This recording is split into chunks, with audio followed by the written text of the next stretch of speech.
Welcome back to the Top 6 show. Hit like buttons. Make sure you are subscribing. Loads of transfer stories to jump into today. Bids going in, deals advancing, huge rumors aplenty that we'll be getting the panel's opinions on. Of course, talking to you, the audience, about what you think. Will it happen? Won't it? How good is the player, etc. We will be reviewing the Premier League games over the weekend, as well as Arsenal dropping massive points, Darwin Núñez's brace, Man United and Spurs in a relegation battle. It was a crazy weekend. There's no doubt about that. Plus, Chelsea play tonight as well. So we'll look ahead of that game as they look to end a 5-game winless streak in the Premier League. I have a wonderful panel for you tonight. I'm joined by 3 Spurs fans. It's clearly got a lot to say about Ange tonight. We've got George, we've got Kate, and we've got man like Henry Talks Car Parks on the show today. That's a new one. Yeah.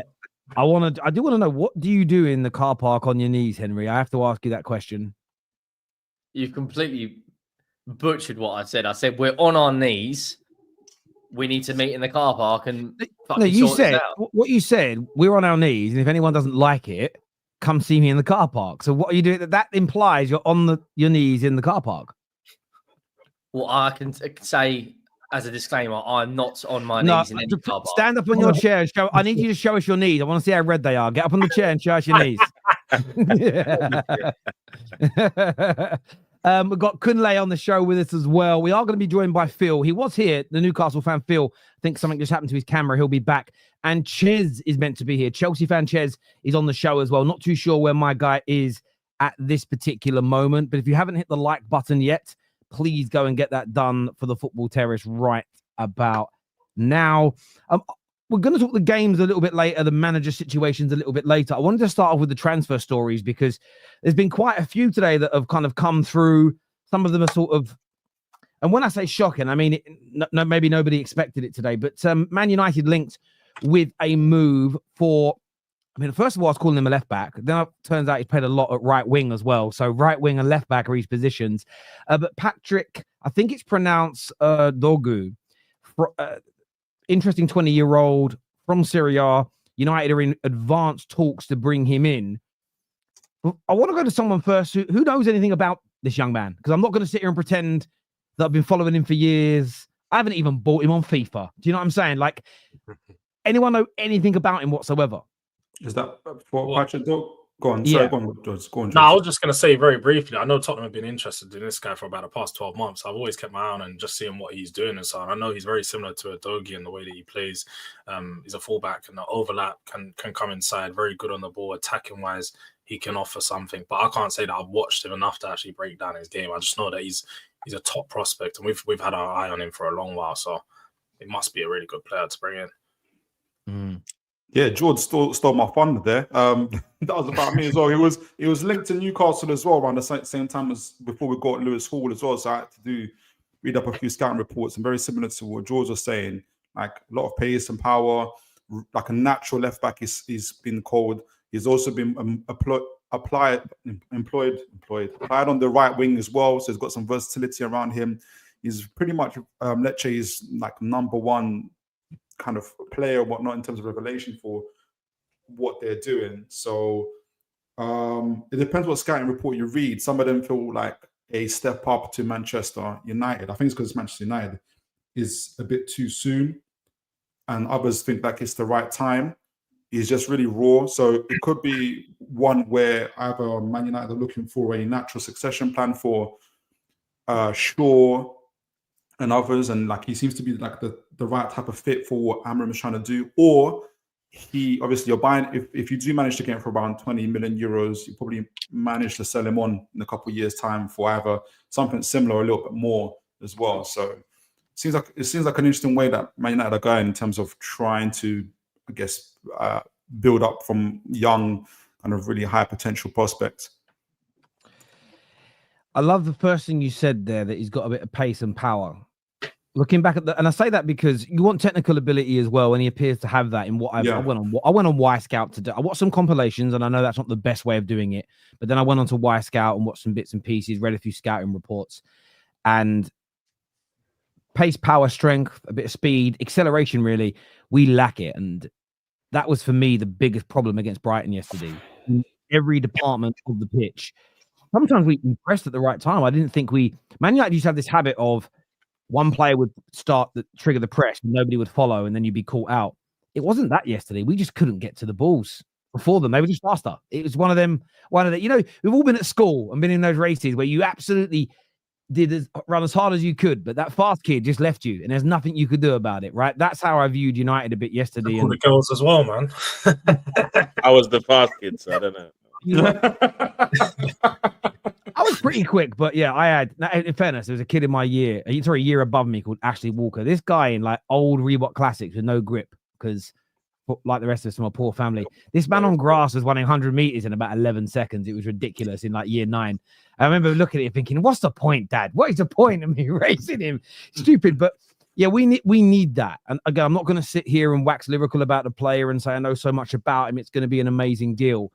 But for me, I almost like the sort of slight obscurity. It was mentioned by Fabrizio at the beginning of the month that he's a player on a list, but it's not as though there's been heavy links. It's the usual suspect, the obvious deal, the kind of player that everybody knows Man United are going to go for because he's having a good 3 months or a good 6 months. So there's an element of that I really like, but we certainly need bodies. We certainly need more speed. We certainly need more acceleration in this side. And yeah, as you've mentioned, he can play on the right wing, which he's done. He can play in the sort of left back and left wing back roles, which I think is really key, because I think there's times where we might have to utilize him in both for the rest of this season if we can pull it off. So personally, I'm very excited about the prospect of this deal because I don't know too much about him, actually. And I quite like that. And it's rare, actually, that Man United, it's very rare that we are linked to somebody that doesn't already have a crazy amount of hype around them and a big fanfare. So he's like a Brighton type of player. Sorry, go on, sorry. No, go on, mate. I was just going to say, it's kind of like, it's a sign that I expect Brighton to make, which is a good indicator, actually, of what you're looking for. I'd expect Brighton to be catching these type of gems or whatnot. And to be fair, any player that means that, man, you don't have to rely on Dalot as a wing back is a positive for you. Well, you saw yesterday, anyway. There was twice yesterday. Again, we deserve to lose. I know we're going to review the games fully later, but we might as well touch on it. We deserve to lose. Brighton were better than us. I can't take anything away from them. Yes, 2 of the goals. Well, Maz got caught daydreaming for the first, but the second second goal, Onana should be catching it. The third goal, I don't care who we're playing, how good or bad they've been. That's just a beyond an error leading to a goal. But twice we put Dalot in, where we had probably 7 or 8 yard head start over Minto, and he caught him up and tackled him. I felt the first tackle was really reckless. It was 2-footed. It was from behind off the ground. Should have been a foul. But the fact he was caught, we do need players that can get into that position and can't be caught. You see it with Liverpool right now. If Salah gets away, if Diaz gets away, Gakpo, you don't catch him. Saka doesn't get caught. Martinelli rarely does. And most of your teams have players like that in your front line. If they're away by 4 or 5 yards, they're gone. We don't have it. If we get away, but we probably need a 10-yard head start, barring Ahmad. Otherwise, we're getting caught up. So, yeah, from my perspective, very, very, very, very excited about that indeed. But yeah, I'm not going to sit here and say, wow, he's world class or he's brilliant. I just don't. I don't know. And I'm hopeful 30 million might be the price for a 20-year-old. I don't think that's particularly bad in this market either. So yeah, no, so long as even if he goes to, there's a lot of potential there. And like I said, by his mid-20s, say for instance, he's just a fringe player at Man United. Being a fringe player at Man United, you still can sell him on probably for 10 million more, 15 million more. So you're not losing money really. So that'll be the positive thing. But then again, if he's a hit, if he's a success, then he's a hit. He's a success, and you've got a new starting player at Man United. My only concern would be is if this is an indicator of how Man United plan to go, which is smart business really. But you're not. I mentioned Brighton. You're not Brighton. You're not Southampton. You're not you're not Newcastle in terms of like trying to buy and sell. What do you mean by that?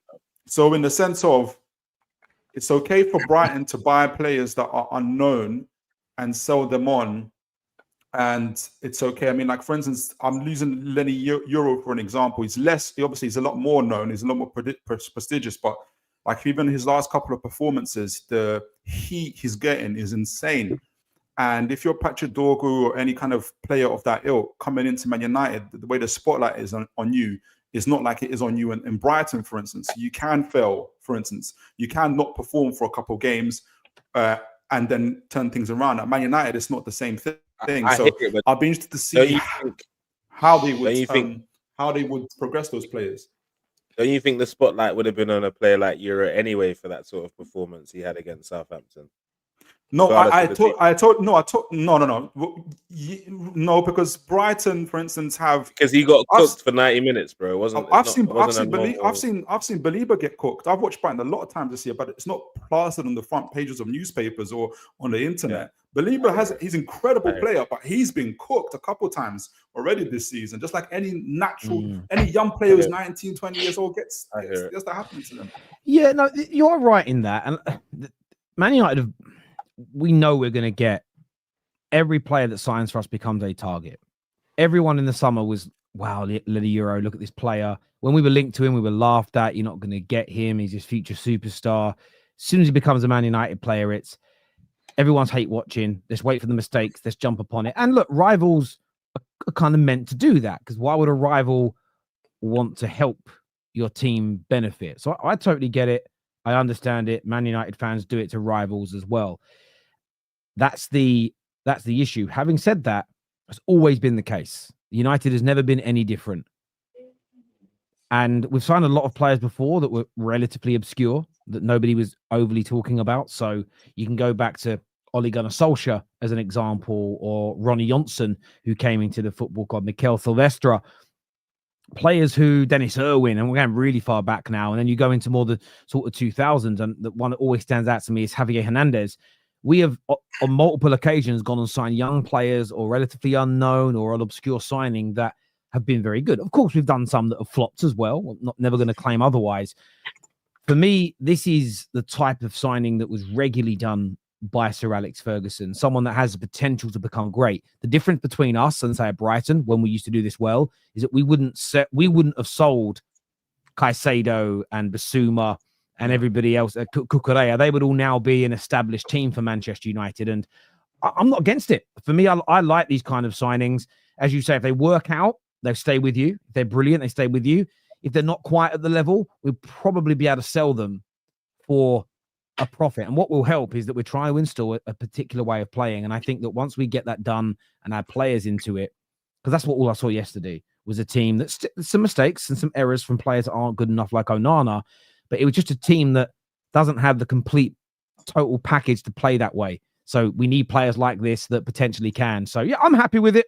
Again, everything we do right now, good, bad, or indifferent, my feet are staying firmly on the ground. Like, I wasn't panicking after the game yesterday. I wasn't getting mad. I did want to ask you all quickly, what did you make of Amorim's comments after the game? That, and I will put it all in context here. He said that he is failing. He said that he's getting worse results than Ten Hag. And he said that we are the worst Man United team in history. So a lot of people are saying he shouldn't talk about his players that way. But he's being very honest and saying that we're not getting it right at the moment. We need to ride through this. We've got to go and get some victories. What did you make of his assessment that currently this is the worst Man United team in the history of the club? Is that a good thing for him to say, that ownership, or should he be keeping that to himself? I think it's a terrible thing to say, personally. I think that sends out a terrible message to his players straight away. But as a Man United fan, if I were one, I'd be more concerned with the fact that he said that he knows his system isn't working, but he's not going to change, because he just reminds me of Ange Postecoglou. And I just think, wow, this guy already is giving me Ange vibes. He's done well in Sporting when he's got the best team in the league, but coming to the Premier League, it's a lot more competitive. It's a lot more difficult. And to say that he wants to stick with his philosophy regardless sends alarm bells to me far more than anything else that he said.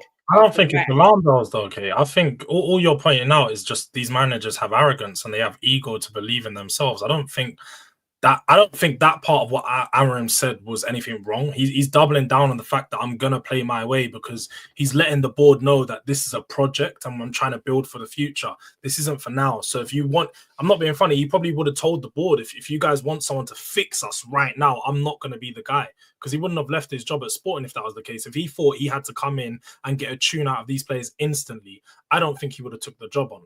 They would have known. You're right, George, because he wouldn't have even said comments like that if that's what he thought they were bringing him to do. He's obviously had the conversation with the board where he's confident enough to let them know that the squad's not in a position for me to do much better. But I do acknowledge that I am at fault for where we're at right now, because he's just being accountable as any man would. He's been in charge for the last, however, 2-3 months, and your performances have been shocking. But I think for me, I look at it and it just sends a message to these players, a lot of them, that your time is counting, your days are numbered. If you don't fix up, you're on the chopping block. I'd love if as a fan, if my manager at this point would come out and just take some accountability on some of these players and say, look, our senior players aren't showing up and they're not doing good enough to get the young boys through. I'd love if my manager addressed that. But George, do you know what it is? Yeah, do you know what it is about the comments for me? Like, I feel the answer to it is really we don't know.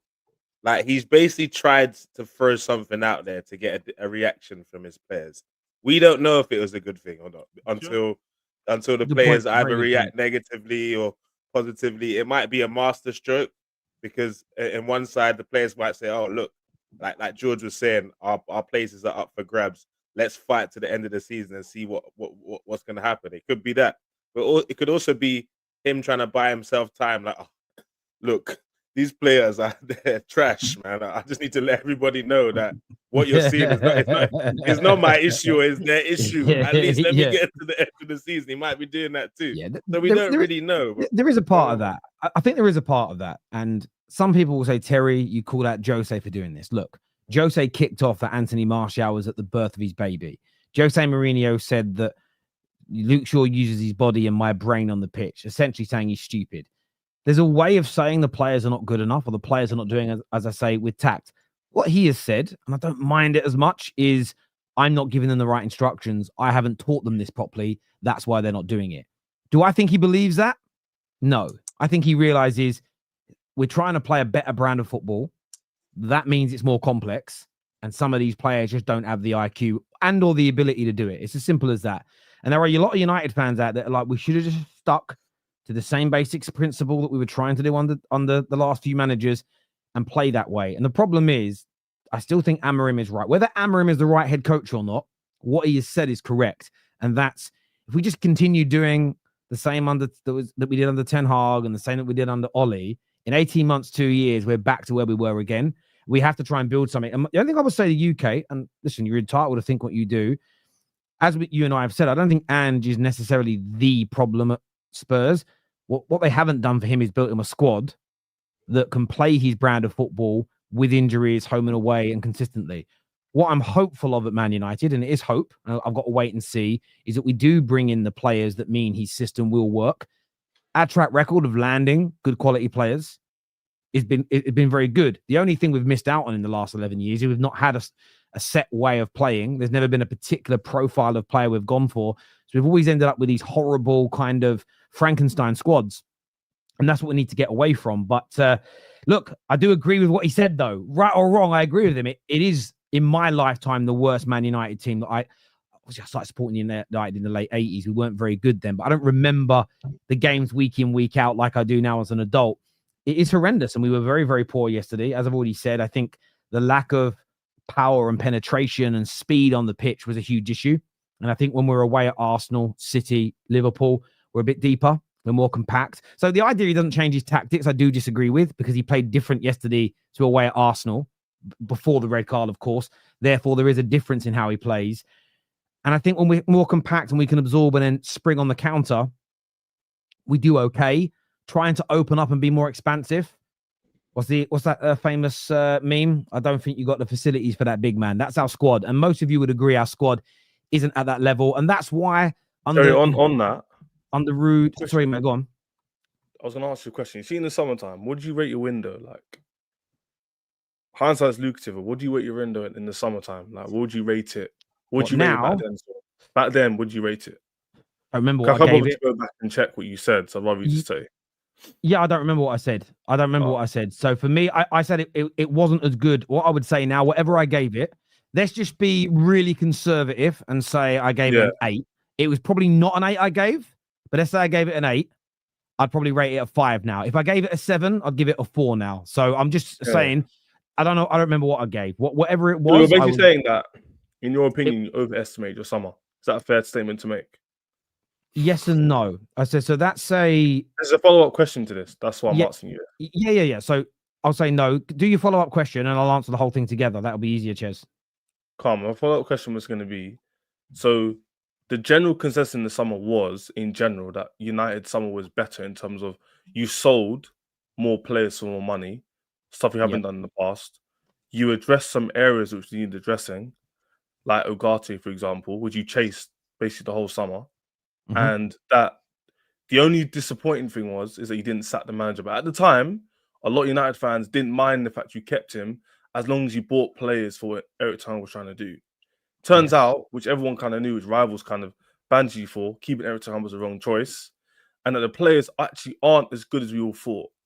But at the start of the season, the players weren't the main issue as the manager. So my thing is, you somehow got worse. But it's got another two with the manager, and the players are just 13th place position. Is that what we're saying? Yeah. So when you're sort of talking about what happened in the summer, you know that me and you were in agreement we shouldn't have kept Ten Hag, right? So that's what I said. Yeah, Ten Hag point. I'm not going to take on too much. Yeah, but that's very very pivotal for the situation now. We only know what we know at the time, and in the summer they decided to bring in some Dutch coaches to help the manager. They were buying players for him, and we now know that they decided through Dan Ashworth's instruction, they stick with the manager, let's build him a structure and let's make it work. That was a mistake. We all know, I thought it was a mistake at the time, and we've seen how big a mistake it is now, because not only have we sacked him, but we've decided in November 2024 to start a seismic change in how we play football and the kind of players that we want. So we already had a squad that wasn't particularly great. We signed some additional players to that squad in the summer for Dan Ashworth's instruction, which now potentially don't fit what we're trying to do. And we made those mistakes. Very similar to the first year of Clear Lake at Chelsea. They got rid of your manager. They bought sort of Koulibaly's and Raheem Sterling's. And then halfway through that season, they changed tact and wanted to go to buying younger players as an example.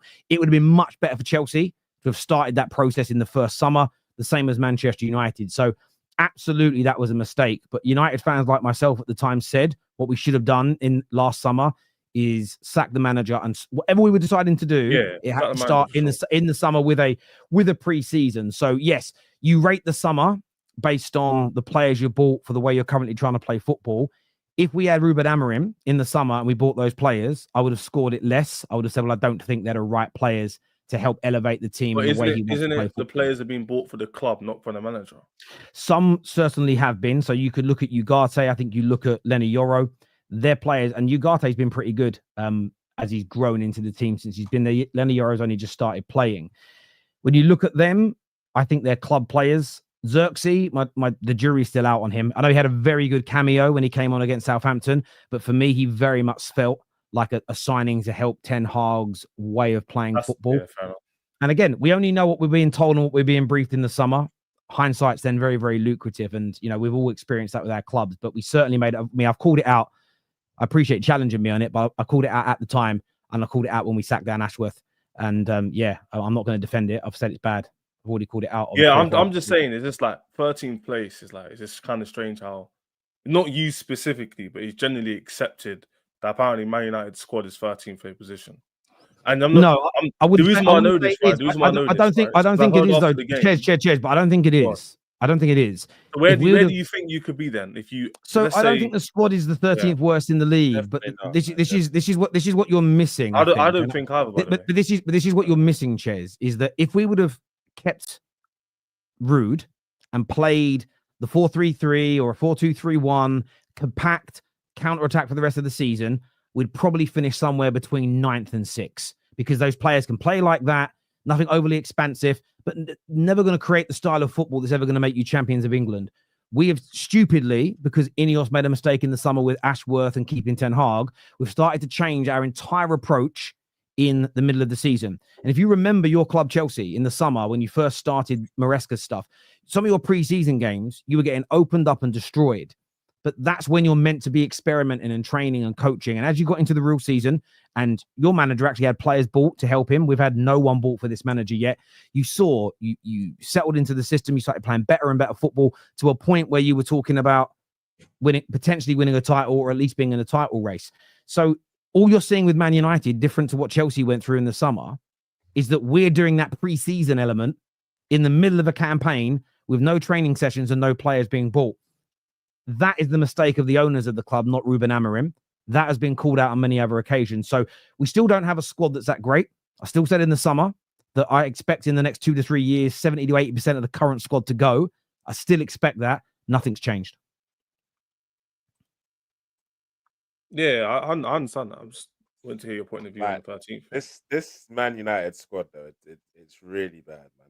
Like other than maybe Ahmad, Kobe, and I guess your captain is Bruno. So I think everyone else could be up for grabs bar the signings that you made this. Well, they this certainly summer. are. They certainly are. And one of them that Chelsea are pushing for and are going to hold more talks with Man United over next. Yeah. I mean, this is a fact. They're going to hold more talks with Man United later this window for Alejandro Garnacho. Chelsea want him top of your priority list, according to Fabrizio Romano at the start of the window.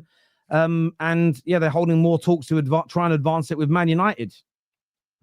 Yeah, it's a weird one. I don't know why we want him of all players. I don't really get the appeal. You're finishing like sixth. cheap. Can I ask you a question? If you sign him in January, you're finishing sixth. I've said it now. Yeah, Kunle, I don't think. By the way, I don't think he's different between us getting top 4 or not. Like he's not. No, he's but not if you're making that type of a signing, that means you're going to use him, and that means you lot are going to struggle using him on the left. Yeah, but he's more useful than Mudryk, who doesn't play. He's not better So than what it's like Mudryk doesn't play. Mudryk is meant to be what Garnacho is. That like young kind of like winger who's in and out of the team who can develop. Mudryk just hasn't done it. And also this season, last season, he's injury prone or the ban. He's barely played. Garnacho's replacing him, by the way. But I don't think he should be the replacement. We're not buying a winger to start.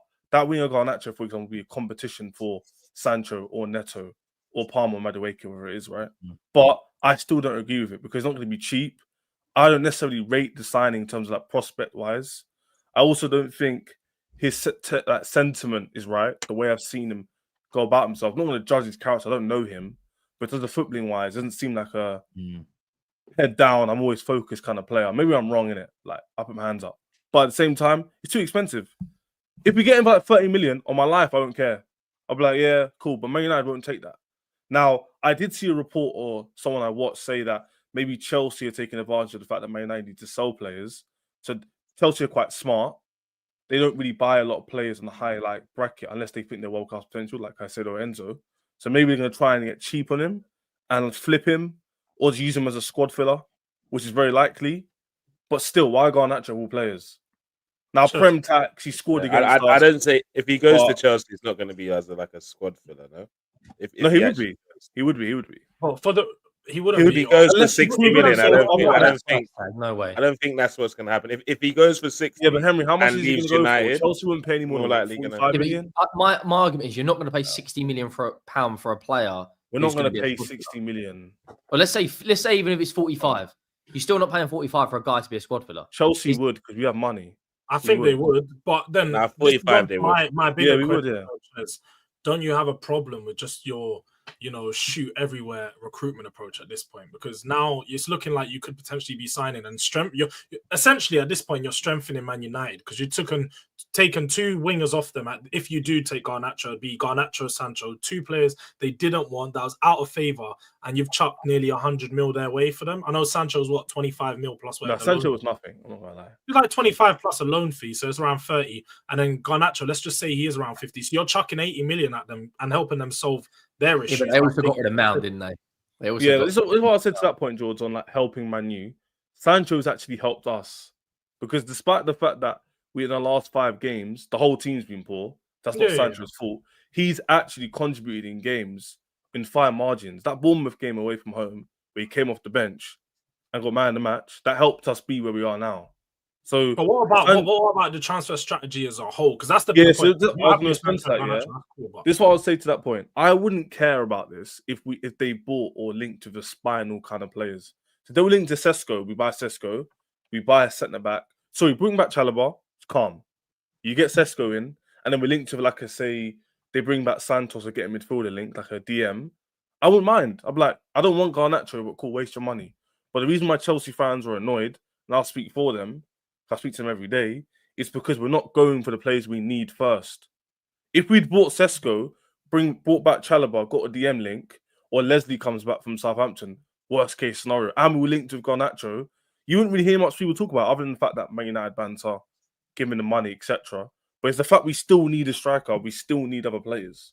That's the issue. Now, if Chelsea get Garnacho, then we follow it with Sesko and whatnot. You won't really hear much about it. You'd be annoyed because 30-40 million wasted, in our opinion anyway.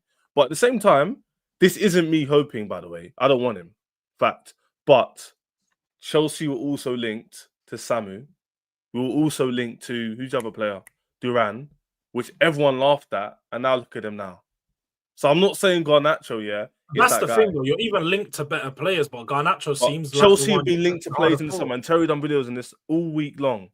And people were laughing at Duran. And when Dom was on him, my guy saying, no, he's not that bad. People were laughing. And now look, that's over 100 million. So I'm not saying Chelsea, Garnacho is that guy, but I'm just saying Chelsea do have good scouts. So I'm not saying that he's going to be world class and great, but at the same time, let us not just paint a pity party for Chelsea. You guys also were saying who's painting a pity party? Hang on, I'm talking. You're sitting there saying that people come on and were laughing at Chelsea, but like Don was also self-confessed that he was fuming at the idea of going for Samu Amarodium, and then he turned around and goes, "I got that wrong as well." All fans from all clubs get linked to players and go, "Oh, I'm not happy with this," and they turn out to be good. Or they get linked to a manager. Oh, this is a bit dodgy. Actually, really happy with it now. We saw Sam do it with Slot in the summer. Let's not pretend that everything Chelsea do gets laughed at. Because also on the terrace in the summer, the likes of Tosin, the likes of Neto, even Dewsbury Hall that hasn't worked out, they were all looked at as really good bits of business. I also said that Jadon Sancho, I think, will be a fantastic piece of business for you, especially at the price. So let's not sit here and paint this picture that everything that Chelsea have done has been ridiculed and laughed at and put down, because that simply, I think you missed my point completely. That simply isn't the case, Ches. I think you missed my point, like, completely. My point wasn't about the banter and about that. My point was actually about the footballing side. We'll say that then. I'll make it very clear, because I think you missed my point. To be clear, I'm saying footballing side-wise, Duran was laughed at when Chelsea linked with him in terms of our fan base themselves. Forget rivals. People looked at it from a journalist point of view, panel shows, whatever you want to look at, any sort of point of view. But like, why are Chelsea going for Duran? They need experience, they need age, all this, right? Turns out the guy's worth 100 million apparently, according to Aston Villa. It could be the same thing for Garnacho. That's what you're saying. That's what I already preferenced this by saying I don't think that'll be Garnacho. So why use that as example? Because Chelsea's going through that route. That's the kind of player like they're kind of sign right now. No, let's be fair, Ches. You used the example because you wanted it to be. No, I don't want him. I don't want him. If he signs, I'm not gonna be like, oh, disgraceful. But I'm telling you right now, I wouldn't be happy. I want a striker. I mean, come on and say, remember how you guys ridiculed Duran? Don't ridicule Garnacho. I'm just saying that's the approach of signing. That's Garnacho is in that bracket of players Chelsea view as like 30, 40 million or a bit less, who they believe could be that potential.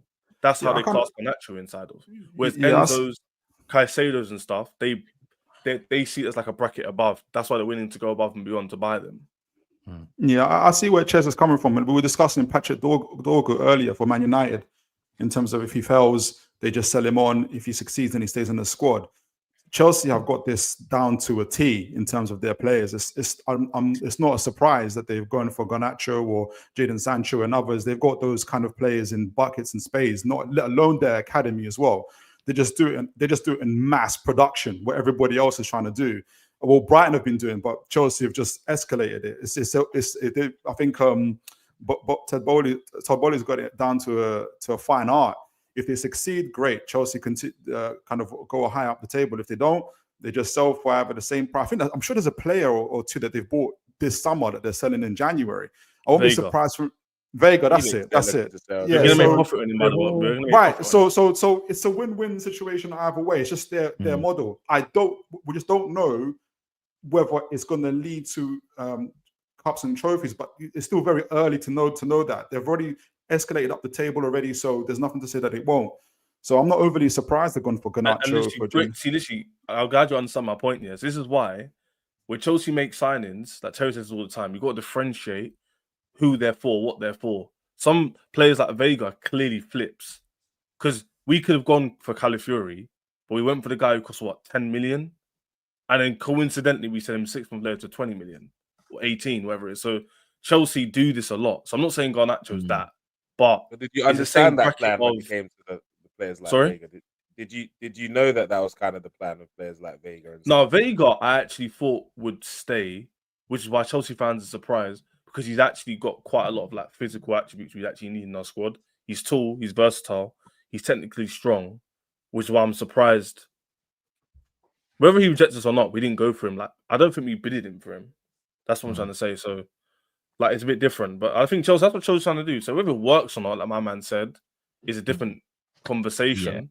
Let's see how much he goes for. We buy him for 30 million. I won't care, but I don't want him. I actually don't think Garnacho's as bad as some people think he is. You're looking at everybody's removing the context of the Man United situation, and that is that he should never have been a starter as young as he was. The same as Rasmus Højlund shouldn't have been. The same as Kobbie Mainoo is going through it now because young players have peaks and troughs, and the Man United fans have got this horrible, disgraceful, in fact, habit of making these young players, they're going to be the star, they're going to be the hero. Shut the fuck up. They shouldn't even be the spine of the team, predominantly speaking, at 17, 18, 19, 20 years of age. Every now and then you get an anomaly like a Rooney that we bought, but look at the players that were actually the spine of the club when he came in. Football fans have got this weird kind of disease, especially when your club's going through turmoil of putting all this pressure on young players to be these stars and these leaders, and we should never be doing it ever. So I want us to buy some more midfielders over the next couple of windows and have Kobbie Mainoo come in and out of the team and not have all the pressure upon him. He's far too young to be put. How talented he is, he shouldn't have that pressure. When Messi came into the Barca team, look how good he was. Look at the players that were ahead of him in terms of the linchpins, the captains, the leaders.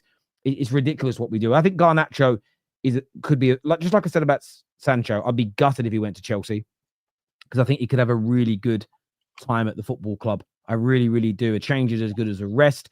I don't think he'd go in and be a starter, so there'd be less pressure. And I think he could do a very, very good job there. I know Chelsea fans don't want him, but I think sometimes that's part. Some people don't like him, but I also think there's an element of fucking all them tweets I've said about him. I've got to fucking spend 3 days deleting them again now because football fans put banter above everything else online. I think there's an element of that in there. But listen, I don't want him to go per se, but I don't actually think he's also going to suit the way we want to play football moving forward. I don't think he is right for what Amorim wants in the long term, and he's on the chopping block for that reason. And I don't think it's about we have to sell per se. I think it's a case of we've got to raise some money if we want to go out and get the quality we need to make our team better.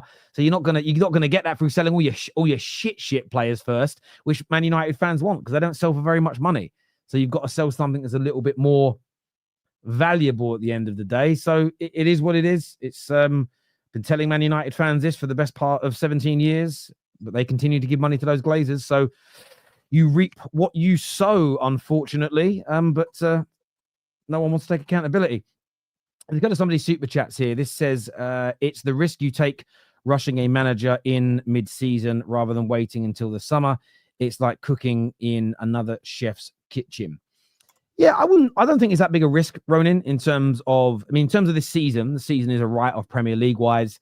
We probably won't win the Europa League or the FA Cup, if we're being absolutely honest, unless there's a massive increase. But what it does do, it gives him time to assess the squad, what works and what doesn't, which meaning it's a very different job. At least he's done that now. He hasn't got to do that from the 1st of July when the team comes back from pre-season. He has to start assessing who's good enough and who isn't. He will already know. They'll already made those decisions. So I think it will expedite that process. But I do hear you. Fun fact, Man United recently broke more records than Mo Salah. What a fraud. Yeah, well, we're all for. Look, no real self-respecting Man United fan doesn't know where we are or what's going wrong. Of course, all rivals should enjoy it because we ruin most of your childhoods. We're bigger than all your clubs. And of course, you're going to laugh at this point, and we understand that as Man United fans. It is what it is, but it won't last forever. It will get turned around at some point. Football proves that over the course of time, and this is your time to laugh and have a jolly good time. It simply is. Just make sure we don't finish above any of you or win a trophy again before any of you, because it will be like last season. It'll be even more embarrassing for you. Rashford last played on the 12th of December, 20th of January. He's still here. The wingback issue are well known and still couldn't buy a Lecce wingback first week of January. Ineos are clowns. You say that Ineos are clowns. Fair opinion. We also know that Man United are sailing fairly close to the PSR level. And if we do go and buy 3 players on the 1st of Jan, and we're not able to get rid of players that nobody really wants, because most of you, when you're linked to Rashford and you're linked to Garnacho, none of you fucking want them. And then we've got extra wages, and then we foul PSR and get another 10-point, 15-point deduction. You'll then call them clowns. So for me, as much as people don't like to hear this, let's wait and see what the trading accounts for next year say. Let's see how close we are. If we're hundreds of millions of pounds above the limit, then I will come back to this super chat and say you were right and we should have spent more. If we're sailing pretty close to it, then you need to come out here and say that you were wrong for that particular. None of us know yet. We've all got an opinion. We'll have to wait and see for those trading accounts to be published and see whether we made all these profits that people think we have. And remember, owners can't just pump money into the clubs themselves, because it just gets minused off the PSR level. So it doesn't matter if we had Qataris, Elon Musk, Donald Trump, or any other billionaire. They can't just pay our debts off and fix PSR issues into spending money. Otherwise, Newcastle will be spending loads, wouldn't they?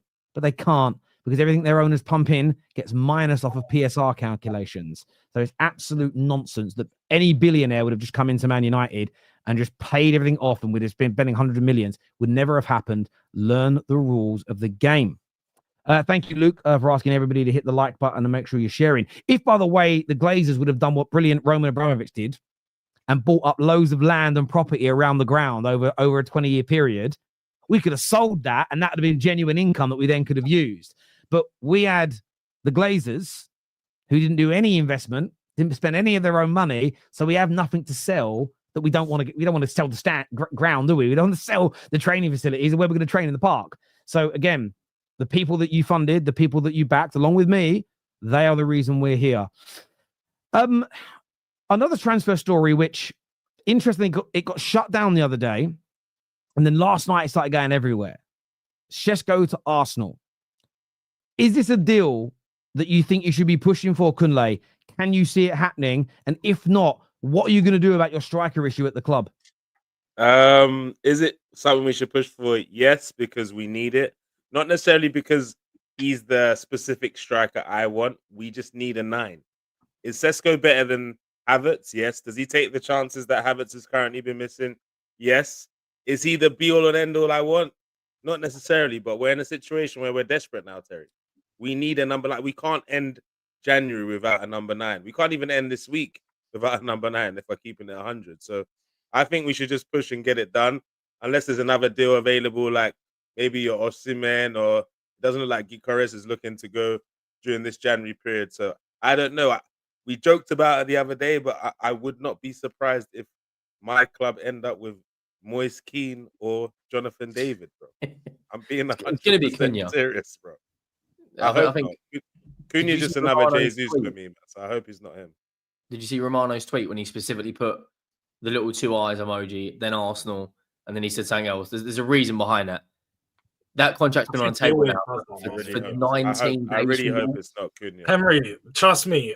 And do you know what? I'll say really briefly, I think a lot of these news and these rumors that have been coming out are PR. Like Terry alluded to, a lot of it is Arsenal. Because I feel like, for me, it's just looking at the time. Our are the best in January, bro. It's not even that, Kunle. If you just look at the timing of when the links have come out, it's always been after the results. Like the first one, when you found out the Zubimendi, it was the day after you dropped points. That was the cheeky one. The day after the Man United one. So it was like, oh, forget about the Man United game. Forget about FA Cup. We got Zubi. You know, they're doing all of these stuff. Doing all the things that they do, you know, going on the rants, talking about how Liverpool fans, we've took your man, you know, going ahead of themselves. And then, you know, straight after the Arsenal game, you hear about a striker coming in. because they see that game, things weren't going so well in attack, you hear. And then straight after this one, when you drop points again, don't worry, Arsenal are going to get in a striker. Yeah. Do you not think, though, George, with the contract being on the table now for 3 weeks and the fact he hasn't signed it, and Cunha, yeah, but I feel like Cunha's not what we need, man. That's not Cunha. He would improve Arsenal's tack. I just don't think Arsenal are going to go out there and pay the fee that Wolves are going to want, because this is January. This is the guy that's pretty much would keep Wolves up from getting relegated. You're going to have to give them 65, 70 mil to, get rid of their top man right now. And Arsenal ain't paying that. Let's be honest. You can might as well go 60 mil at Sesko and you go get him for his release clause or something like that. So, it doesn't make any sense. And plus, I just think if Arsenal is going to do a deal for a guy like Sesko, it would have been done earlier in the window. I can't see this type of deal being wrapped up right at the end of the window when they don't want to get rid of the man. Like, the only deals, let's be honest, that get wrapped up in the last week of the window is, unless you've been working on it for weeks, it's opportunities. It's players that don't want to be at their clubs, and players clubs are willing to get rid of. So most of our clubs that you're going to see are just opportunity deals. It's just going to be players that no one wants. What about Rashford? Do you think Rashford could join Arsenal? Opportunity right there. You're rattling the chat, George.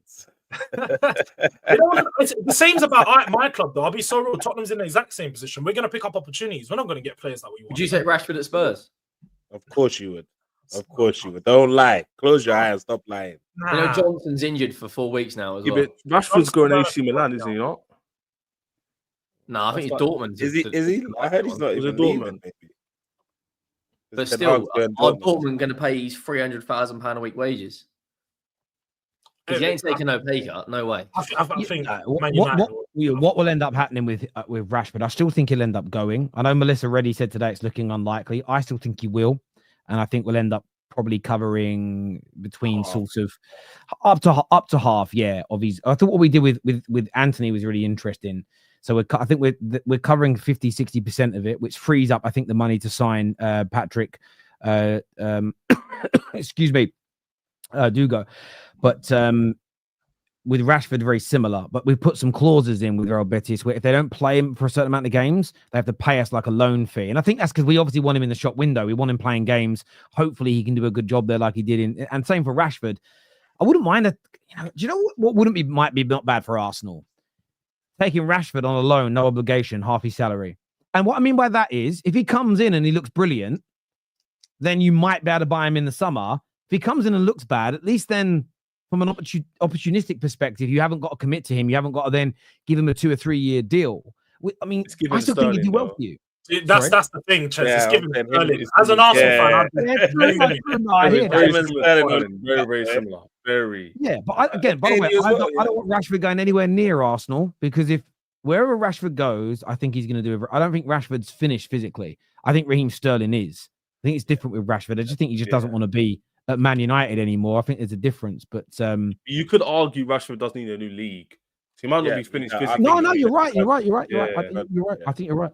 I think you're right. The Cunha one, as you say, is interesting because Arsenal just got to put a bid in. Look, we've seen today. I know it's been rejected. Terry, do you think that's the guy for Arsenal, though? Cunha? Let's be real. I don't think it's about being the guy. And I'll give you an example. You look at the young man United are just about to buy.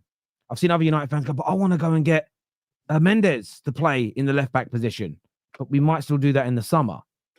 This player can play well at left back, and he also can play in the right wing position.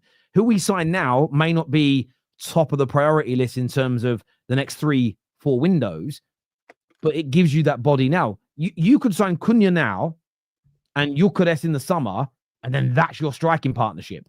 You might not be able to get Gyökeres now, but then you've got both. And I don't necessarily think the person you buy in January is going to be the number one moving forward. But if you had Cunha in your squad all season now, it is not, for me, I think he's a very good player. It is not a crazy opinion to have that you could be 4 or 5 points better off. And if you were 1 point, 2 points off top, would Arsenal fans be as downbeat as they are today? Of course not, but I just think he brings the exact same thing as Jesus without injuries. No. He's more clinical, though. That's the thing. He's not. He's really not. He's not, bro. He's the same amount. Go and watch them properly. He's just another version of Jesus, man. He's not prolific enough. I wouldn't say he's like Jesus to raise his level at Arsenal. I don't think he's prolific enough. Hang on. He has 22 Premier League goals in how many games? In Like, pretty 51 similar. in 51 Premier League games. That's for Wolves, bruv. That is almost a 50% goal scoring ratio at Wolves. I'm not saying he's prolific. I'm not saying he's Erling Haaland. Yeah. But also with Gabriel Jesus, let's be honest. When he's fit and playing, he does bring good quality to your team. He doesn't score, but For sure. again, would you be a better team with a fit Gabriel Jesus for 38 games of the season? Potentially. Yeah. Come on. Listen, Okay, yeah, all right, cool. Fair enough. He would be, but it's just he's an underwhelming signing. No, for me. I do get that. I do get the that. point is, who are you going to sign right now? You've got to. It doesn't matter if it's Cunha. You've got to bring a body in. You can't be sitting here in 2 weeks' time when the window closes to not bring a forward in, knowing that Saka might not be back until March, April. 1 year he's out, and Sterling just slows down everything for you. You've got to bring someone in. Henry, At if this it's point, I just think to bring a guy lucky in, to take Cunha. I'd rather. If it's just to bring a guy in, I'd rather bring a proper 9 than bring in Cunha personally. If it's just to bring a That's body a in. fair point. I understand that. I still think you listen. The Sesko one's interesting. I had a few DMs last night from people saying, "Oh, they're going to be pushing hard. They're talking to the agent."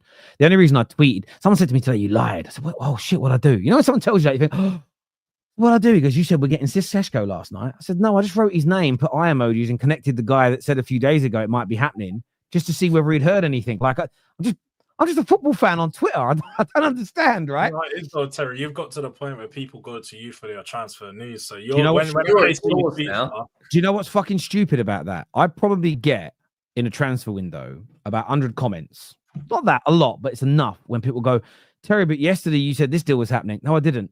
I read a newspaper like you fucking did. I didn't say it. What I don't understand still about any consumer of fan content is the ones who think any fan channel is a source. AFTV, United, we all read the newspapers, and what we do is discuss that possibility. I'm still confused that people get that. I'm still confused as to why people don't understand that. It's very strange to me. Like, if you just listen to the content for 5 minutes, we'll go, "In the Daily Mirror today, Terry, you said yesterday." No, I fucking didn't. I didn't. I'm very clear. It's strange, but yeah, it is strange. It is strange. I think also with Cunha, you got a short-term, but also obviously a long-term solution. He's a versatile forward who can play for the centre, left and right. And obviously, if you had him now, then you could have him playing on the right instead of Bukayo Saka. You've got issues playing through the centre. He's exceptional in the half spaces. Absolutely incredible player. Him next to Erdegaard behind Zubimendi, for instance, or Partey, whoever's there, would be fabulous, really. And in terms of going forward into the next season, he's a versatile forward who can challenge Bukayo Saka or give you another option if you want to change things around. Also on the left side for Martinelli, challenge him, but also go through the centre. And if you get Sesko in as well, you can have a situation where you're playing Cunha behind Sesko with Saka on the right and whoever else on the left. You got that kind of ability to do that. I think he's a fantastic. He'll be a fantastic signing for Arsenal, in my view. I think the only way that Cunha works for me this January is if we sign a 9 alongside him. Like because for me, I think finishing off our chances is way more important than our build-up play at the moment. Personally, so I need a killer in the box, and that's what movement from you guys though. Your goal, your 2 goals you scored against Villa, the movement was brilliant, and I'm talking the runs players made off the ball, the attacking from Trossard, and then the runs from the goal scorers. But you don't do it enough, and that's one thing about Cunha. You watch him, yes, with the ball he can drive with it, but he's off the ball movement, and I think that I understand your point. You guys want a prolific bagsman. But is that, like, genuine question? Do you think that player is available? And could it be? I mean, we've seen a bid today of £59 million turned down for Duran. Is that a player maybe Arsenal should look at? I know Villa are saying publicly we're not selling him, but I believe every player in the world is for sale at the right price. I believe I think everything that is a commodity, and I mean the footballer's playing ability is a commodity, not the human being, for anyone who gets fucking weird in the comments. I think everything's for sale. So what about Durant? No, there are weird. You shouldn't be buying players, but they don't actually. Officially on the contracts, they buy the player card. They don't buy the actual player because that'd be weird. But weird. Some people that watch Terrace really hate it and they pick everything apart. Especially you, Twisted Bubba. I know you're fucking watching. And Maradon the moron. Very strange humans. Sorry, back to you guys.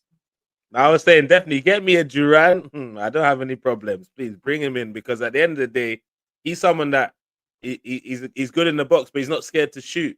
And there's so many times where we're on the edge of the box. So I'm saying, just hit it. But Yeah, Kunle, You just never do it. It's so Kunle, annoying. are you worried not or have a concern that it's not Bayern Munich or Real Madrid going for Duran, it's West Ham.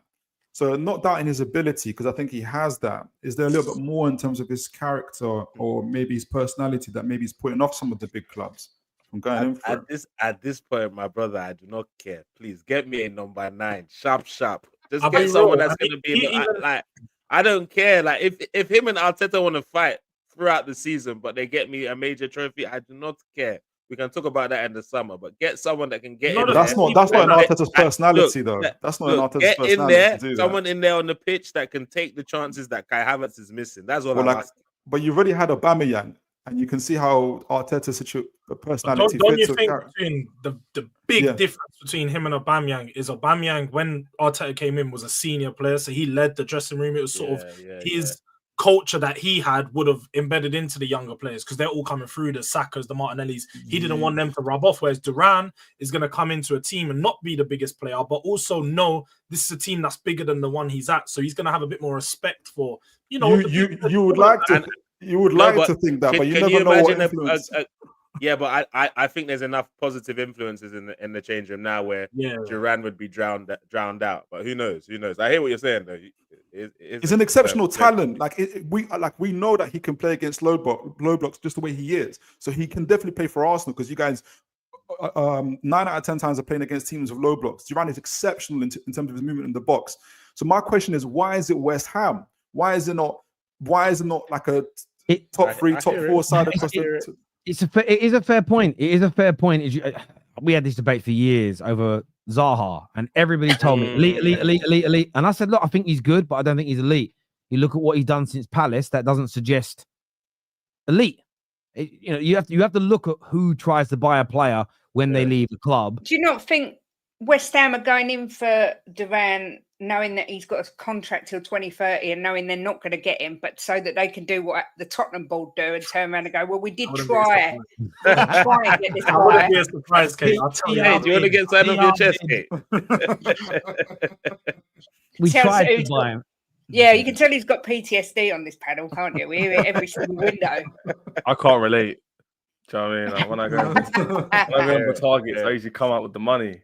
Do you know what I mean? Lucky you. I hear it. What? How much would you be willing to spend on the targets you're looking at, Kunle? Just from your perspective as an Arsenal fan. Let's say it's Sesko. Let's say it's Duran. Let's say it's Gyökeres. How much is too much for you? I think for Gyökeres, Osimhen, Duran, I don't think any number 9 in January should cost us more than 80 mil. Okay. Anything more than that, it's ridiculous, to be honest, man. Because otherwise, just go and put 150 for Isak, man, and we're not going to do that. So anything more than that. If Sporting turned around and said £95 million and you'd have Victor Gyökeres, I think most Arsenal fans would bite their hand off. Of course they would, but I don't think I'd rather go and spend 80 million on Kudus. Yeah, but if Newcastle get in the Champions League, which at the moment is looking quite likely, and let's say they win a major honour, is Isak going to leave? They're going to put him down to a 250 grand contract in the Champions League. And you might be sitting there going, well, we could have had Gyökeres or Osimhen in the summer. Like, I think the Isak situation could be similar to Harry Kane, where teams are sniffing around him and they just keep chucking money at him and saying, look, you're our player we're going to build around. I think there's a lot more chance Bruno will leave before Isak. No, but look, for example, if my club are actually serious, they'll just go and drop 65 million for Osimhen. That's the reality.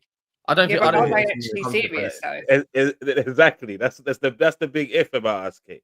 But if they're serious, they want to fix it. Just go and drop that. You get into the Mendy though.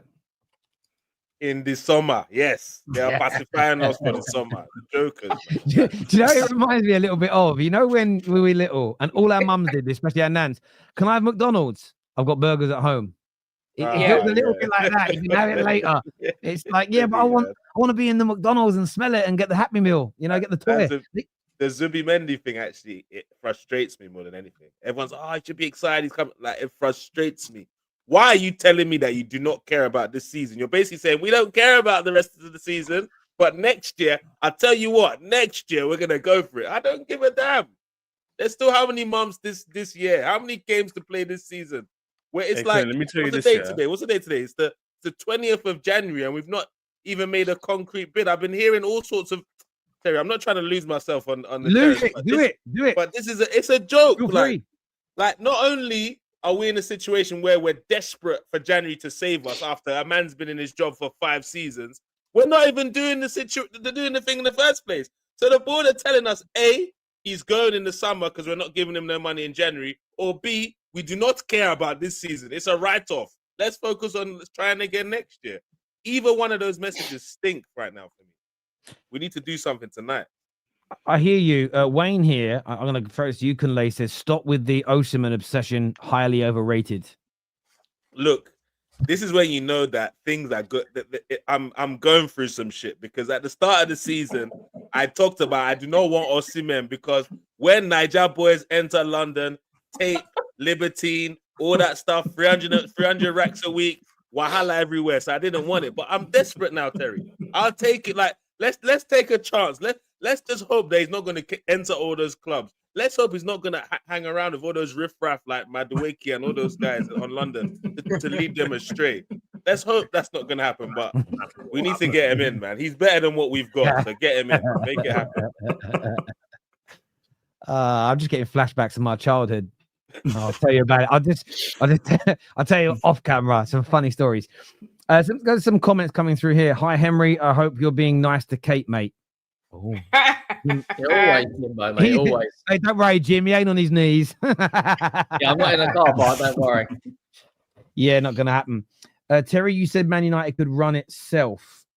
Yeah, if we're debt free, with the amount of income we make, the profits that come in each year, we wouldn't need an injection of cash from owners as Man City's needed when their owners came in, as an example, because of the volume of income we have. We don't need owners to pump money in for that reason. I stand by that. Terry chatting, thanks for starring these, KJ. Terry chatting poop, you said when the Qataris come in, you said your debts will be cleared. Stop lying. Yes, they said they were going to clear our debts. I'm not lying. The Qatari said they would clear our debts. What I wasn't aware of until I had a meeting with and conversation with Kieran Maguire, who is the lead financial expert, is that would help on our trading account. Yes, we'd make more profit because we're not spending £100 million a year on interest.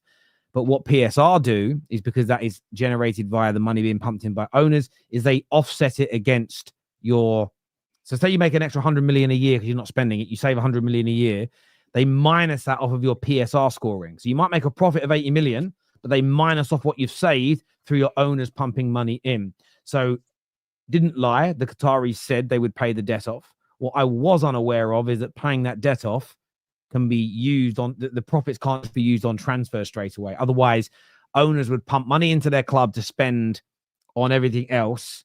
Like every other bill would be paid by the owners pumping cash in, and at all this surplus cash for transfers, it would circumnavigate the rules, wouldn't it? So it makes a lot of sense actually that it works that way around. So no, nobody lied.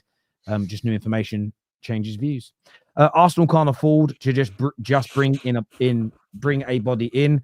Did that for 10 years with Wenger. When they can't get rid of the body, fans cry, Arsenal can't sell. But Kunle, can I ask you a question? Don't you mean bring in a body that's good enough now and in the future, so you don't have to get rid of him? Yeah, literally. Like it might not be Isak, but at least good enough to, like, if he still stay. Like, for example, when we got in Trossard, for me, that wasn't the best option, but he's someone that can come in with Premier League proven, and if he's there next season, I'm not going to be upset. It was one of those signings for me. And if we can get a number 9 in like that, I'm good, and we can maybe go again in the summer. Like the only time I've seen us get back-to-back quality number 9s was, I guess, Lacazette, then Aubameyang the following season. I think the January of that same season. I need something like that to happen right now, to be fair. I hear you on that. We're going to come back to Arsenal a little bit later in the title race. I think now is time, because we do have 3 of them here, to speak a little bit about the Tottenham. And we've all heard from Henry. We've heard him ranting about going into car parks, getting on his knees and fighting people. You guys ever watched Ted? You ever watched the first Ted movie. Yeah. You know the guy that Mark Wahlberg works in the car rental place with? It's that kind of vibe, right? I can't say what he says. I'll get cancelled because he'll tell a joke. You definitely would get cancelled. Met some guy and I woke up beaten up, but I feel like I'm in love. Like one of them ones, right? But George, loads of Spurs fans want Big Ange sacked. They want him gone. They want him out the football club. Others are standing by him. The reports today look very, very much to confirm that he isn't going to be leaving, that he looks like his position is still very strong. But you are sitting 15th. You are, 8 points away from the relegation zone and dropping fast. What's going wrong right now at Tottenham and what can and should be done to resolve it, mate? Well, first of all, we're finished. Let's just get that out of the way. We're absolutely cooked. 15 is categorically the worst I've seen my club as a fan. Literally, I think we may have finished 11th or 12th. I think in 2008 under Juan Ramos, but I don't think it was. I don't know. I didn't think it was that bad. Maybe I was a kid, so I didn't take it in as much. But now it's like it's really sinking in that we are absolutely dreadful, man. Like things aren't looking good. One thing I will say is I've been very consistent. I know I haven't been on for a while, but even my mind hasn't changed since the last time I did come on. And I think Ange is the right man for the job if the job is to give him the players to do that job. So I think at the moment Spurs are in a sort of a void of where not knowing what they actually want to do. And it's like, is this project youth? Is this project now? Are we going to perform? Or are you going to back the manager and give him what he wants? Because ultimately, everything, like I say, all the reports lead to the fact that the board's fine. Maybe they might not be happy, but they're not sacking him. They've not looked at any of the results and been far too worried. I think one of the reasons why is because there probably isn't no managers available out there. There's no one of a good enough quality that can really take this team to the next level, or at least lift the floor. I think someone could lift the floor of the team, but I don't think they push the ceiling any higher than Ange would. So I think they're just weighing up their options and evaluating the fact that I think Ange is probably still the right man to take the team forward, and the players still that they're staying that they're together. I mean, Pedro Porro quite clearly, even after the game, after the Everton game, everyone, when they walked over to the away fans, they're saying we're together, we're still here, it's all of us. So he hasn't lost the dressing room, apparently. I mean, the performance was woeful, and the performance from me, it looked as if the senior players' heads aren't there.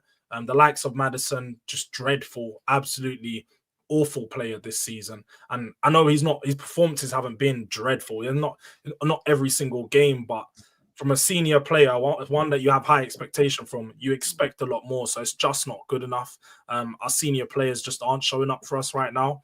And I think for me, the biggest problem and the biggest questions are what the board want to do with this club, where they want to go. Like Kunle said, man, 20 days into a window, we ain't done shit. Like, I don't get how you can be 20 days into a window knowing Spurs have the worst injury crisis. We've had no centre-back. But they're like, no, we're not going to go and bring in another centre-back. We're not going to recall the one we have out on loan or two that we have out on loan. We're just going to persist with playing Archie Gray at centre-back. Hey, and then look, poor Archie Gray, man. Let's keep it about that guy, bro. He might have ended his first career before he started, bro. That guy. And I wouldn't even say ended, innit? But the fact that you let DCL do that, it's going to leave a stain on his name for a long time now. Yeah. You let DCL, the man that wears handbags, twinkle toe his way through our back line. He's got more modelling photo shoots and magazine front covers than goals. Like, this isn't a striker. This is not a guy that should be afraid of. Of course, a little bit, because Ches is quite young. George is quite young. Henry a little bit. Is it normal for young men to have handbags now? Is that like a thing? I'm just asking, it's your generation, mine and Phil's and Kunle's, we didn't do that. He doesn't wear men's. It's not like he wears a pouch, because you can have a man's pouch, a little side bag. He's wearing handbags. Like I saw a TikTok the other day of girls legit going, "Oh my god, I love Calvert-Lewin's fashion sense. He's got the handbag I want. Oh my god, he's got the Birkin. Like what's going on? What's going on? I just wanted to ask you. I wanted to ask you, young bucks, because I'm old. Like, I hear new music, I see new fashion, I go, "What's that?" I don't want to be rude, you know what I mean? But just checking if you boys have like handbags? I'm just asking. No, we don't do I those just things. even know. The fact that we let him score against us and do that after not scoring in 17 games, it's just atrocious. Dr. Tottenham strikes again. And yeah, man, like I think with most Spurs fans right now, we're just very deflated and dejected with the club. We don't really have a direction. And I think that's the biggest issue, is the direction isn't clear to the fans of where the club is going. No one really has a belief that it's going to get much better. And although I do trust that the manager can perform, I don't know where it's going to get better, because there's no signings coming in. There's no vision. And I've already accepted that he's not the man to get the best out of this squad. Ange was never in the business of, yeah, I'm going to get the best out of a bunch of shit players. That's not him. He's never been in the business of that. So they need to recognize that. And, you know, he needs to have a chat with the board to let them know, this isn't my job. I'm not going to do this. Bring players in. But I can't even lie. I think I've accepted the fact that Ange is a bit of a yes man. The things he comes out and says in press conferences is just absolute rubbish. The fact that he sits there and defends the board and defends the team, saying, oh, yeah, they're working as hard as they can. It's just an absolute crap. What do you mean they're working hard as they can? Why is it with Spurs that every time we sign a player, they're on a fucking 4 to 6 week notice period? But whenever everyone else wants a player, you see West Ham, 57 million bid. Man City have almost wrapped up 3 signings whilst all of us are sat around playing with our asses. 3 signings. They're going to wrap back up, probably get back into second place, be in the title charge, and all of us are going to be sat around like, fuck, how have we seen the rise and fall and rise again of City in one season before any of our clubs do anything about it? It's a joke at this point. And yeah, man, it's hard to be angry, because I'll be wrong, I'm just beyond anger. It's just numbness with this team, like numb, absolutely numb. Can I ask you the question about Ange? Do you feel that the way he talks to and treats reporters and journalists asking questions is beyond rude think it was now? Rude what he said the other day. I didn't think that was rude. I think obviously in the moment, managers are gonna be a bit angry. You know, that he's in a bad place. He's lost quite a lot of games. But the comment he said was very blunt, and I don't think it was rude back. It was just you think that's a great way to start an interview? I think it goes to. I listened to the show last week. I think Terry, you were saying about how Tottenham players and now I think manager aren't used to having to have scrap relegation. It's a different mentality. I know. And for your manager to be doing that, he shouldn't do that. You have to be, even if he feels like that, and even if the report is rude, I think you got to show up. You got to like still show have some decorum, man. You got to have decorum. You got to protect your club, because you look, if you're cracking, if that's what the manager's doing, imagine what the players like. Similar to us, like even when we were just the relegation stuff, but even like for instance when Newcastle were 12 points ahead and for the league and stuff like that, and Kevin Keegan did that famous rant, like everybody knew that Ferguson got under his skin, and from that moment onwards, we lost the league.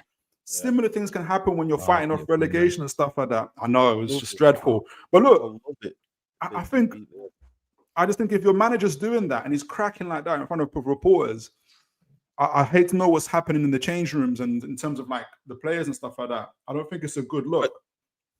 Do you know what it is? Like what right now is point A for Spurs? Isn't it? What's point A? What does that look like? Stay up. Stay up. Yeah. Yeah. Okay, absolutely. so let's say hold on. We're not going down. No. But hey, Kate. This ain't this is not a bad starting point. If Spurs are starting from let's stay up, that means we might, for the first time in years, guys, get some realistic expectations from Spurs fans in the summer. And that's a good point to start from. And that's a good point to start from. I don't know if you guys agree. If it's staying up this season, then next season surely isn't getting into the top 10. No, I'll be honest. The aim here right now at this point of the season, get in the top 10. It's top 10. That's what, to be honest. You just let Everton score 3 goals past you, brother, in one half. That's insane. No, but let's be all right. No, I've said that's a sackable offense in itself. But let's be honest here.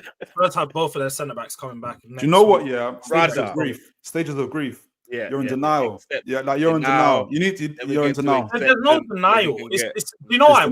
I don't get when we look at, because I remember I've spoken with Arsenal fans over today, and you know, with Arsenal fans, it's like, oh, within a month or two, when we get Saka back, when we get Waneri back, when we get these players back, we're going to improve. This is the problem. Us now are always on your mind. That is the issue. You know what? Why I went to Arsenal? When did us now come into this talk conversation? My point is, My point is Arsenal fans, they're allowed grace and allowed to sit there and be like, when we get our players back, or for other teams, we're going to get better. But now with Spurs, When are we allowed that? We're not going to get better. I'm not saying Whenever Arsenal George, ever been let giving me ask you a grace. question about that, George, though. There is a fundamental difference, though. Arsenal being criticised and rightfully so, but they sit second. You're 15th. I think there's a difference. There's a massive distinction between the two clubs right now. My point was simply Arsenal are allowed that when they get the fact is they're looking at some of these we've results. never been allowed any grace, George. Please, let me finish. Go on. When you're looking at some of these results here, Aston Villa, Man United, a lot of people have said, when we get Saka back, those results don't happen. Cool, fair enough. You have a better attacker in there. You think some people think that, rightly so. You have a better attack in there, those results don't happen. Cool, if you feel that. I know that with Spurs, without Archie Gray in the back line, without Dragusin in the back line, and you got Van der Ven and Romero coming in. And let's just clarify something. Van der Ven and Romero have only lost 3 games this season when we've played with them in the Premier League. We haven't lost that many games with them. That literally a quarter of the 3/4 of the games we've lost have been without them. Yeah. So when they do come back, we will get better. Now, I'm not saying we're gonna compete now, we're gonna jump like up into top 4, but the team will get better. We're gonna win games. It's just natural. It's an easy way to look at it. But when are they coming back? George, when's the next game we'll win? Bro, that's do you know what? A big build-up. Honestly, I'm being no, it's not even that. I'm not shameless. I'm not going to sit here and say, we can guarantee next week. Bro, I think do you know why you are shameless, George? Because you and I both know that if any Arsenal fan is to say when Saka gets back, they get killed, bro. They get killed on every single stream. It's not like one of them things that people accept. Oh yeah, everyone's accepting. When Saka comes back, Arsenal will be better. No one's hearing that, bro. Though they're due back within the next 7 days. Like all of us. I get where you guys are coming from. Henry, Kate, you got Leicester next, then a pretty difficult run of games. I don't think anybody genuinely believes you're going to go down. When you look at Southampton, some of the other teams, they're just not very good. But how much longer can Ange be the head coach, be the manager with a 30% win ratio? How long can because that's since those first 10 games, his win ratio is 30%. How much longer can this go on for, considering it's been 14, 15 months now? Go on, Kate. I'll let you go first. Look, I looking at the history of the Tottenham, I don't understand how Ange is sitting there in a job because managers have been sacked for far less than what he's getting away with. But I think that they're going to give him till the second leg of the Carabao Cup. That's the only thing I can think of, that they're going to give him the chance to sort of go against Liverpool and see if we can proceed with that. I mean, this guy is... I've just run out of things to say about this guy. I mean, yesterday was an absolute disgrace. I mean, I can't even bear to hear George say anything negative about Archie Gray, because to me, he's been one of the standout players of the season. But he didn't know what he was doing yesterday. That team looked completely uncoached. It looks like Ange decided to change formation 10 minutes before the teams walked on the pitch, and no one knew what anyone else was doing.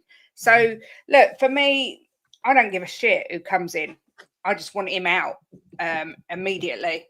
I don't care if they put me in there, because I still reckon I could get more of a tune out of that lot than he is at the moment. He pisses me off. I think he's rude, and I think he's arrogant, particularly to female reporters.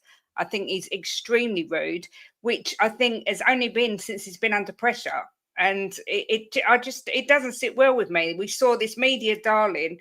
Now we're seeing the results going against him, and I think you're seeing the change of character. And the last few times I've seen him in press conferences when we've lost, I think he's been really arrogant to reporters.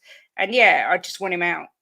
Yeah, I get that. I'm glad you called that out, Kate. I'm glad. Kate, let me ask you a quick question. What's made you change your mind? Because a few months back, you were kind of give him time. It's absolutely fine that you changed your mind, but I want to know what's been that catalyst.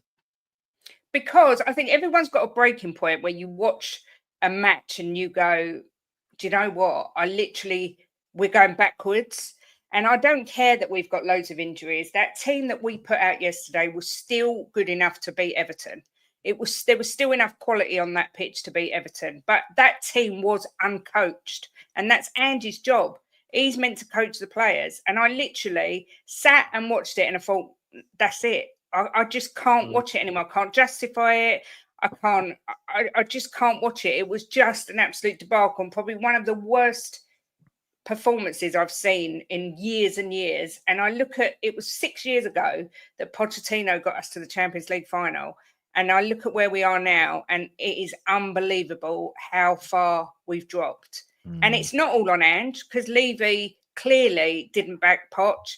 He didn't back every manager that we've had, although he has backed Ange a lot more than previous managers. But I get that George says that he's a yes man, but Ange, this is the job of his life. He's getting $5 million a year, and he's a manager of the Premier League. He ain't going to upset the apple cart. If Levy tells him to say this, that, and the other, he's going to say it.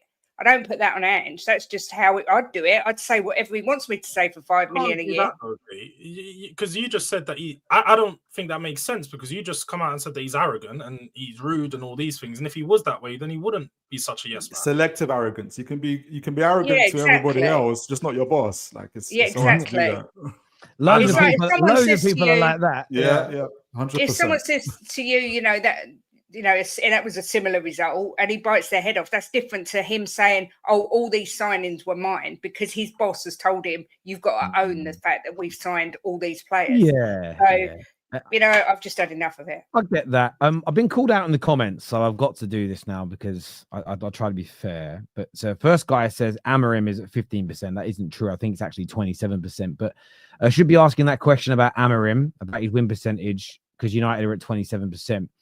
So I just want to ask the panel, as opposed to me giving an opinion, without having 2 pre-seasons and £400 million be spent, should Man United fans be calling out Amorim in the same way that you guys are Big Ange? Just want to throw to you guys. Absolutely not. Ange has had 18 months. He's had a lot longer time to work with our players. Ruben's walked into an absolute shitstorm where the whole club from top to bottom needs to be changed. I think United fans have got every right to be extremely frustrated at the way their team's performing, but you can see what Rúben wants to do. With Ange, right now, if the club, Ali Gold, the club spokesman's come out today and said that the club are behind him, if that's the case, go and back him this window. Go and bring in a centre-back who can cover for Van der Ven and Romero. Go and bring in a full-back who can cover for Udogie and Porro. Go and bring in a forward right now, because we're going to have to play Mikey Moore for the next 2 games now, because Werner's not 100% fully fit and Johnson's out for 4 weeks. Like in terms of Ange right now, Kate is absolutely spot on. Everyone's got a breaking point. If we lose to Leicester, I will be astonished if he's the Spurs manager the following day. That Hoffenheim game is Dr. Tottenham all over again. They're 15th. They're in the pits. They're in the trenches, but they won at the weekend. Go on. Can you slightly explain Dr. Tottenham, just in case anyone watching doesn't quite understand what I mean? Basically, whenever something is going wrong for you, we will help you out. We give you a tonic. 0 goals in 16 games, and he's twist and turning 3 of our defenders up and scores a class. The way that I like to put it is Spurs are a team for the community, and we feed the homeless. So if you're homeless and you need something, Spurs will feed you. One plane, if you ain't got a plane, we'll throw you one. If you ain't got a goal, we'll throw you one. That's all it is. Like, we feed the homeless. Love that. Is that a thing that is like the whole fan base know about? Is that a thing that you like all talk about? I don't know. Sorry? And that must hurt as well, because Levy don't like giving nothing away for fucking free as well. Do you know what I mean? That must hurt him. Yeah, that bastard arrogance and the front to show his face at Goodison Park, right? Oh. He's got the absolute. You right, George? I'm looking at it right now. We are 15th. If you know, you know. We're 8 points off of. I thought you were showing support doing that. No. That showing support would be sitting back home with the football directors bringing in players. Yeah, but nobody's doing that. Was his missus there with him, though? Was his missus there with him? That woman that also works with him. There was a lady next to him, but I don't know if that's his missus. Yeah. They're having. I read a rumor once that they're having a little bit of Al Jafava. I've heard they're having a little bit of a. I said this yesterday when on my Instant Match reaction. It's at a point now where nothing surprises me with the way we're performing, the tactical changes. Like Kay said, 10 minutes before a game, we've never played a 3 at the back. Like, what are we doing? We're just completely. We're for Archie Gray and Bergvall at 18 years of age, and they've been absolutely chucked into quicksand. Yeah. And we're now at a point where we've got Leicester. We should be beating Leicester. After that, we've got Brentford, Villa, Man United, Bournemouth, City, and Liverpool. Like, I don't see where, other than Leicester, I don't see where we win a game. So the relegation, everyone's laughing at it. Man United, you probably beat us. You've got our number this year. To be fair, you'll beat Man United. We beat Man United and Man City. We run Manchester. No. Let me let that know. We run Manchester. We run Manchester. I'd have a bet with anyone right now. We won't beat United. A few super chats here. First one says, "Do you guys think that Ange is becoming like Bielsa?" It's very similar. Why have we had 7 more hamstring injuries than anyone else? 7 more hamstring injuries. No, but you've got extra games as well. Like it's so similar. You have extra games with a smaller squad. Okay, how many hamstring injuries does Man City and Man United have? No, but Man City play a different style than you. They have a more controlled style. They can hold possession. Hey, what about Liverpool? Liverpool have more players than you. They have a bigger squad than you. They have a bigger squad. They rotate. The same thing happened when he was at Celtic. He was overrun with hamstring injuries. So how many hamstring injuries do you have? Because I can, because for instance, Man United we've had hamstring injuries since Ange came in last year. We've had 17. No, to the same player? No, 17. Your doggies had 3 different hamstring injuries. Are you sure? That's not true. That's not. That can't be real. Come on, hey, Henry, we know you like. I know you struggle with reading, but don't find us that information, Henry. Yeah, 7 or 17. I know you struggle, Henry. You didn't write it down with your crayons, did you, Henry? Come on now. Look at it. He's frozen. You can actually go through every single one. Yeah, we can. Henry, your Wi-Fi is gone. God says you're lying, bro. That's reload. Why it's your Wi-Fi. Wayne here says, remember when Ange, I will say, Ange being the media darling, there's so many articles. The one that got me was he's a new Fergie. He stopped Spurs being Spursy in 10 games. All of that stuff. I knew the football gods were not going to have that shit. And they came back with a vengeance. Kate, if you can't say something nice, don't say something at all, especially about bags, darling. Yeah, Jimbo, I have heard that you have a bag. I've heard you've got a bit of an handbag, Jimbo. I wonder if this is... Let's each to their own, my friend. I am very comfortable in my sexuality. It's up to you, my friend, if you want to take out Kate's bags. Just don't sniff them. That'd be a bit strange. People do stuff like that, don't they? There are people that nick handbags from shops to go home and smell them. I don't get it. In 2007-8, Spurs finished 11th but won the EFL Cup. Spurs are 15th right now. Is history repeating itself? Yeah, would you guys be happy if you were told league form will barely improve, you'll come 15th, but you win the Carabao Cup? Good season or bad season for the Tottenham? Bad season. I'll be honest. Hey, George, don't lie. Under 10th, anything under 10th and the cup. Hey, George, don't lie. I'd bite your hand off for that. George, hey, that's what I'm saying. He's not lying. Henry, lying on camera, bro. Listen to George, man. He's lying. George is getting George is getting a tattoo of that season. Yeah. You won me the trophy. That is historical. Literally, that's part of your history. No. If we finish 15th in the League Cup, I'd take it. I've had it. You guys are telling me I should take it, but I've had this in my lifetime and it's done nothing for us. Everyone knows that stream after George is going to be lit. George is going to be happy. I might be happy when we win. Durag on everything. I'm saying, finally won the trophy. What do you know about trophies? You guys are failing to realize. Hey, Henry and Kate, I appreciate you telling the truth. I really appreciate it. I lie. We're not buying this routine, George. We're not buying it, bro. Good try. The only thing that would worry me about that, if we can't win that and we get worse throughout the rest of the season, then no, I would want him sacked. Okay, you're going to say they'll keep Ange in it. Yes, exactly right. If we win a trophy, chances are he keeps his job. He'll probably stay. He'll definitely stay. Yeah. Standards FC are going to hunt you guys down if you don't celebrate it. Daniel Leave Me says, Daniel Leave Me. It's quite good. He says, our club is like a car in limp mode with Ange at the wheel, hoping he can make it to the garage before the wheels fall off. I hear you. Albeit left out, where are the Red Men TV for Liverpool? I don't know. I have no idea what you mean. On their channel, probably. No, on your channel. Maybe on your channel, maybe. I don't know. Oh, the Red Men today. I don't know. I mean, there's a big group. The way it works, I want to let all the viewers know this. There's a big group chat. KJ invites everybody on.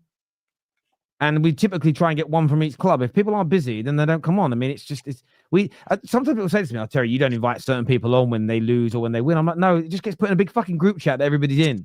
Like it's really not For that example, complicated. you don't very often get Man City fans on here because there's like 4 or maybe even Legit, 2. I'm not sure. So, It's yeah. like 3 And and if- to LB and Yeah. Dobbins. And if they're busy, it's busy. A couple more subjects before we go. Chelsea play tonight. Hopefully Ches is there. No win in 5 games. Do you think they'll turn it around tonight, Phil? They're playing Wolves at home. It's a game they should be winning, but we've kind of, after Ches is here, you know, it's a game you should be winning tonight, Ches, but you probably would have said that about Fulham and about Bournemouth and a few others. How do you feel going into this game? Are you confident that you can end this slump that you're in? Yeah, it's weird because I was confident the games before and we just didn't turn it around. So at some point, I've just got to see a win happen. Doesn't go to the UK how it happens. Scruffy penalty, we just need a win. Because at the end of the day, the top 4 is in danger. And if we win this game, it's not all like perfect settings, but we're in a calm position. If we win this game, it's in our hands. We're in the top 4. We've still got to play all the teams around us. So it's not like we played all of them and relying on other teams. We just need to improve. You can't be not winning in 5 games if you're top 4, fighting for the league, top 6, mid-table, not winning in 5. It's terrible. So I don't really care how we win, because at the end of the day, if you watch our games, I know you do, Terry, and everyone does, we've actually not deserved to win some of these games, but we've done enough to win the games. Most halves we've actually lost these last 5 games. Like 3 of the halves, we went into like the half winning the game.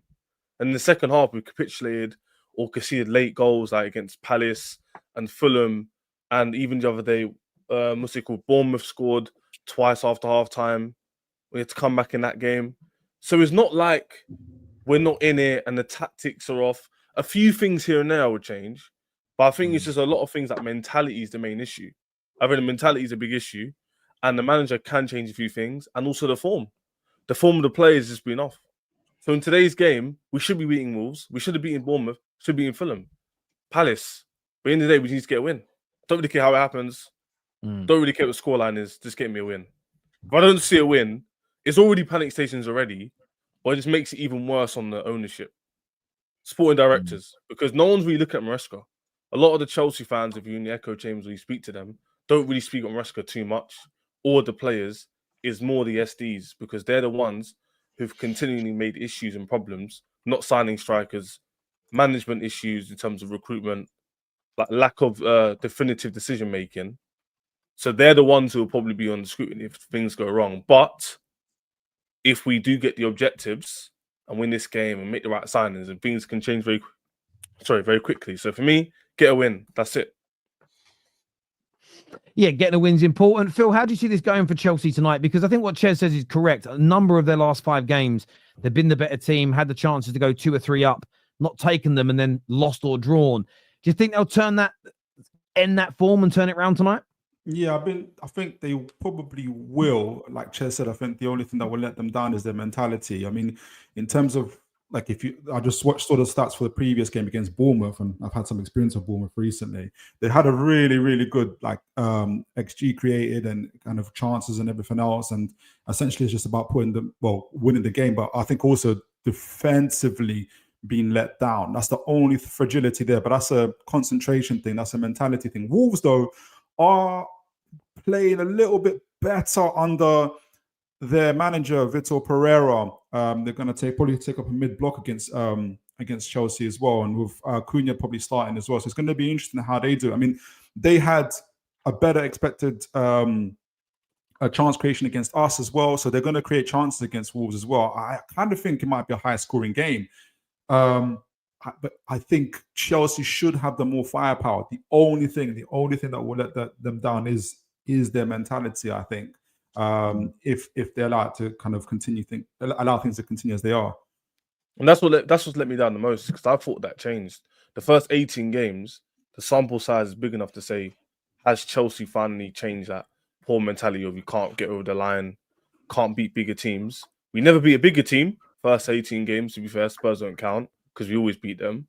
But at least I was seeing us beat the smaller teams. And then all of a sudden now, literally, it just changed. It wasn't a gradual change. It's all of a sudden we just couldn't beat them. Ches, are you worried about... Can I ask you, Ches, if you're worried about... I don't know, worried is the right word. In terms of... Because we spoke about how obviously Chelsea got a really good transfer strategy, I think, in terms of how they're really aggressive in the market. They chop and change players a lot. I don't know how what ripple effect that could have on the change room if you're a player that, like a Noni Madueke, for instance. I know that he's getting some bad press recently, but if you're a player in that change room and you know that literally you can get bought in the summer, but you can get sold in January. There's various players that don't know whether they are going to be Chelsea by the end of the summer, and Kunku and others, and players, for instance, who've been playing in Europe but aren't playing in the Premier League, and maybe the feeling of, well, okay, I'm good enough in the Conference League playing against Noah's Ark, but I'm not good enough to play in the Premier League against the Wolves, for instance. Do you think those kind of multiple issues stemming from maybe your transfer work, maybe how the club is structuring its stuff, is having an impact on the mentality of the players and their confidence when they're going into this game, or not, essentially? What I would say is that I think it's a mix between the both, because in my opinion, I feel like the strategy and policy could work if you're winning.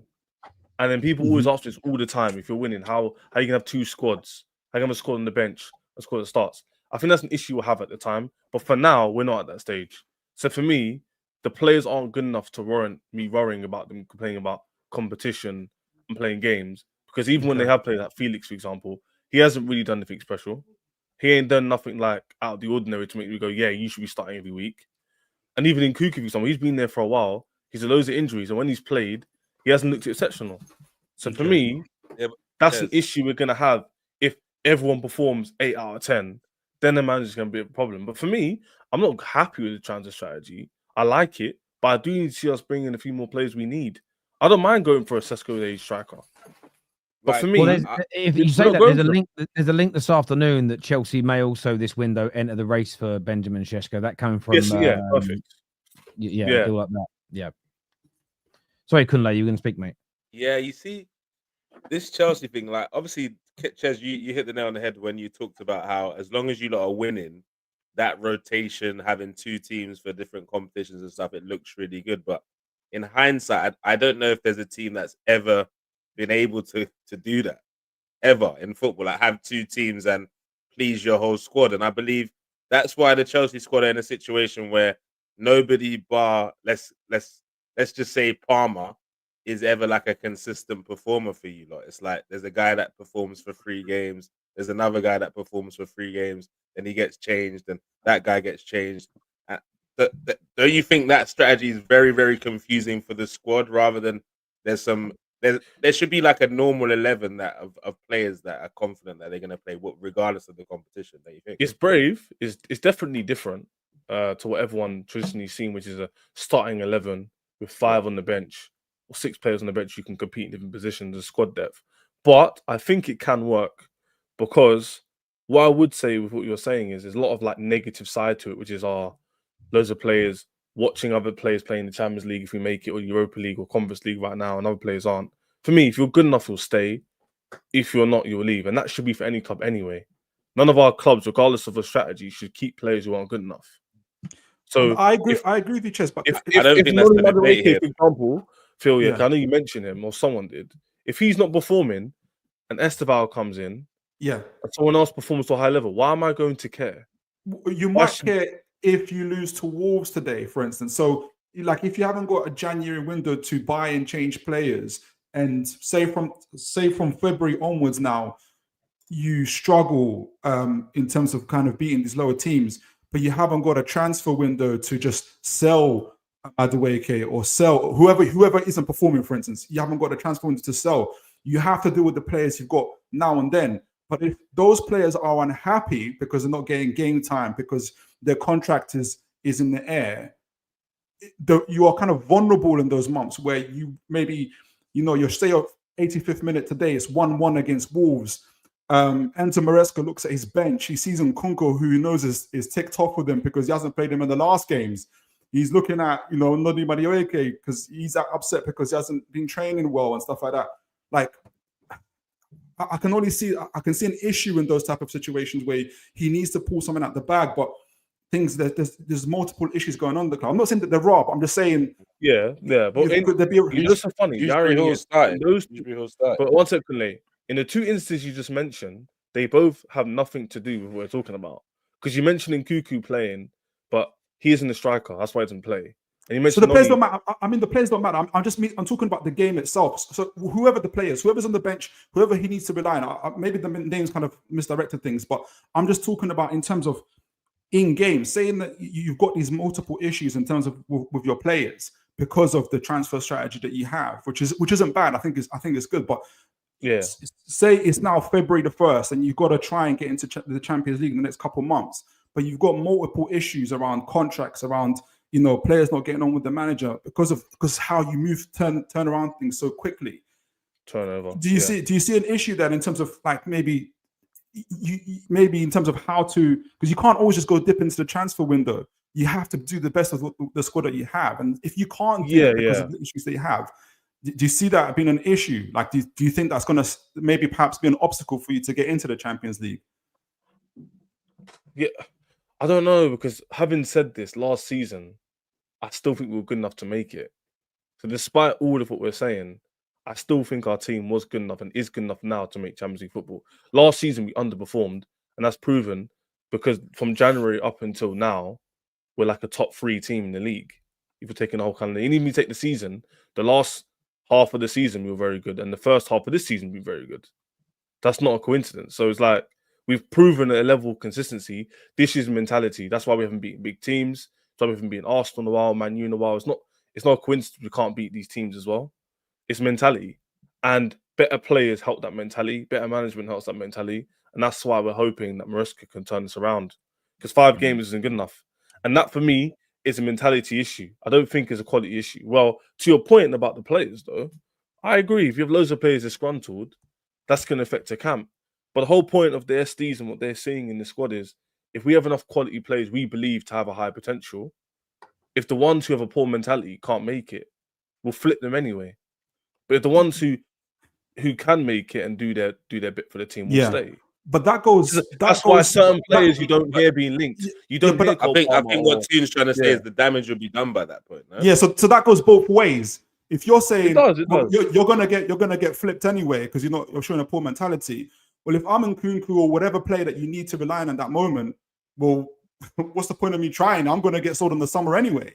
But they know what they're getting into. That's the thing. They're not going in blind. They know when you sign for Chelsea, right? Yeah. We're not giving you crazy wages. We're not offering you guaranteed playing time.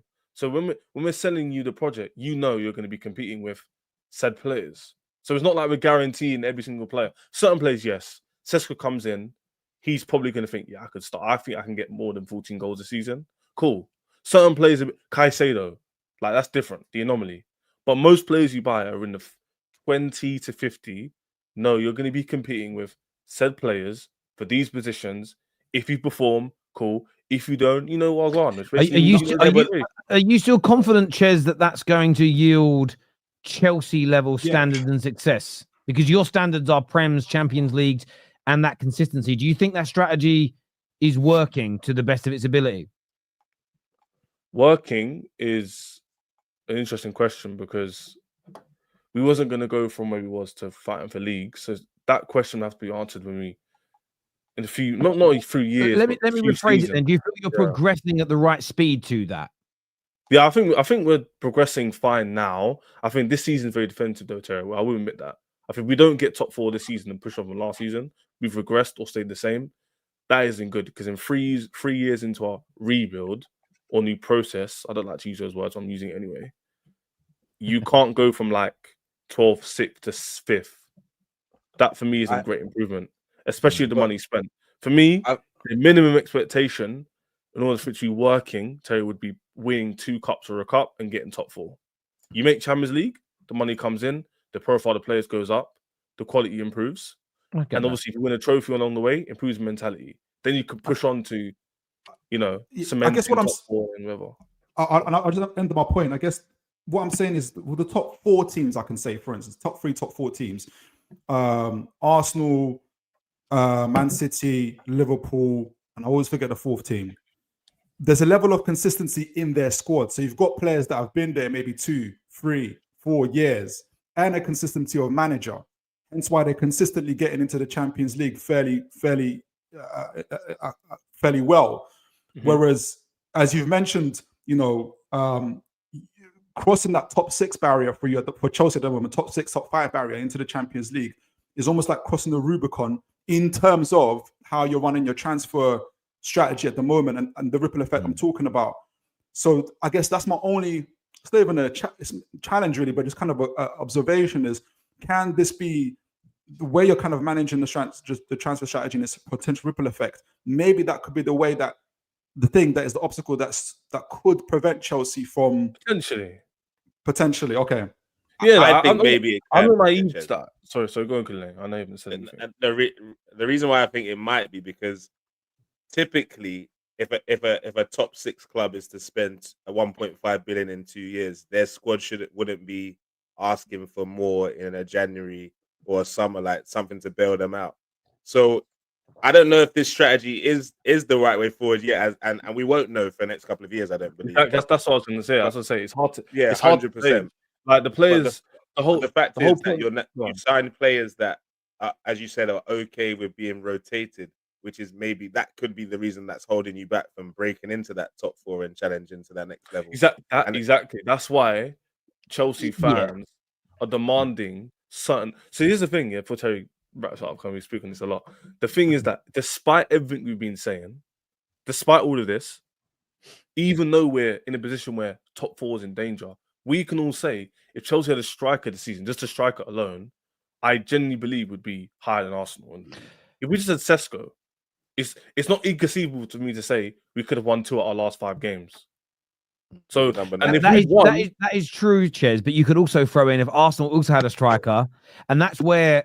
I think when you're assessing, forget Arsenal, but this is where we'd be. No, but I understand that. But that's only right to a certain point if nobody else progresses and move forward. If Newcastle, for instance, keep this squad together and add 2 or 3 bits of quality, if Aston Villa keep this squad together and add 2 or 3 bits of quality, if Arsenal go and get Zubimendi, Gyökeres and Nico Williams in the summer, I don't focus too much on the names. They've also improved, and I think that's also where Chelsea fans have got to learn to be patient. Is you're behind some of these clubs or on par with them.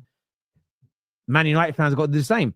No, everybody else isn't standing still at the same time, so it isn't just about what you do. It's and I'm defending Chelsea here by saying I don't think the last 5 games should also write off the progression that's been made so far this season as well, because they could have easily won some of those games. They were quite close as an example, and they win the next 4 or 5. Everyone will say, well, their strategy's working because they're currently 3rd and they're playing really, really well. I think there are some risks to it, and the risk with Chelsea's approach is that they're doing it in a way that has never been done in England before. So there isn't any case and points to say, well, it worked for Barca, it worked for Bayern Munich, it worked for Arsenal in the 80s, it worked for Spurs in the 70s, it worked for United in 2010.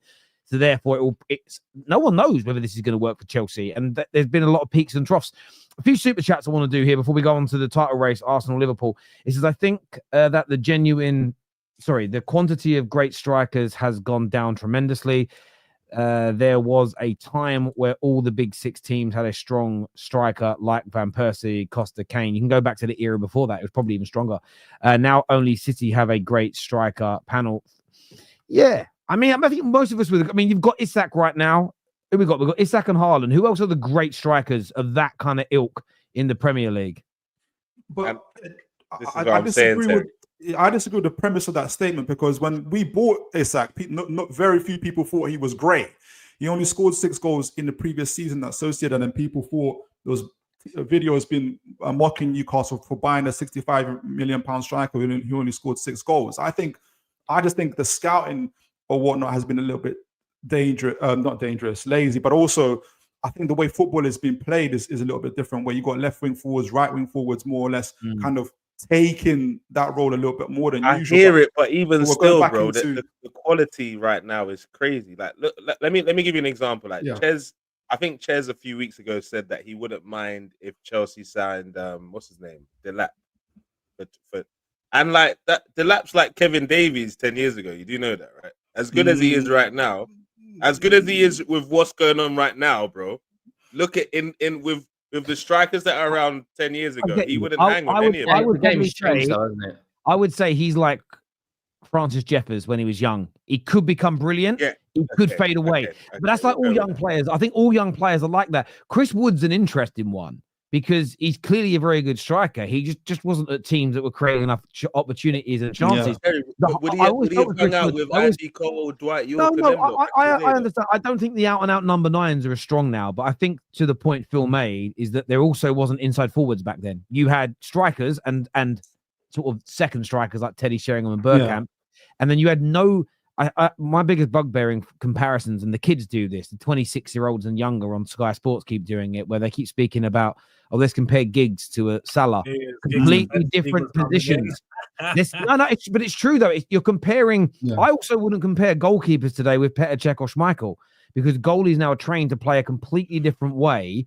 Yeah. So you're comparing almost an apple with an orange, even though they have the same numbers on the back of their shirt. Their profile is different. You think now, again, and this is... How many more goals will be scored by today's number 9s if goalkeepers didn't play the sweeper role? How many times do you see a ball knocked over the back and you think, right, we're in here. Fuck's sake, the goalkeeper's got there again. Goalies weren't doing that in the 90s and 90s. So is it that the strikers are getting worse, or is it football has evolved and they get even less opportunities? With the high lines that we play now, if the strikers of the 90s had that and goalies didn't come out, Andy Cole would have scored 50, 60 goals a season. Like he would have done.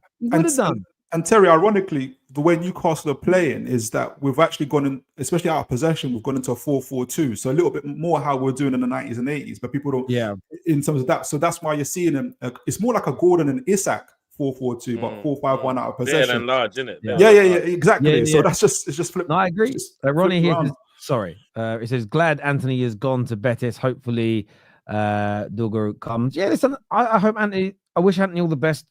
Not a great signing, but did score some important goals on the way to winning 2 trophies. So I keep hearing worst signing ever.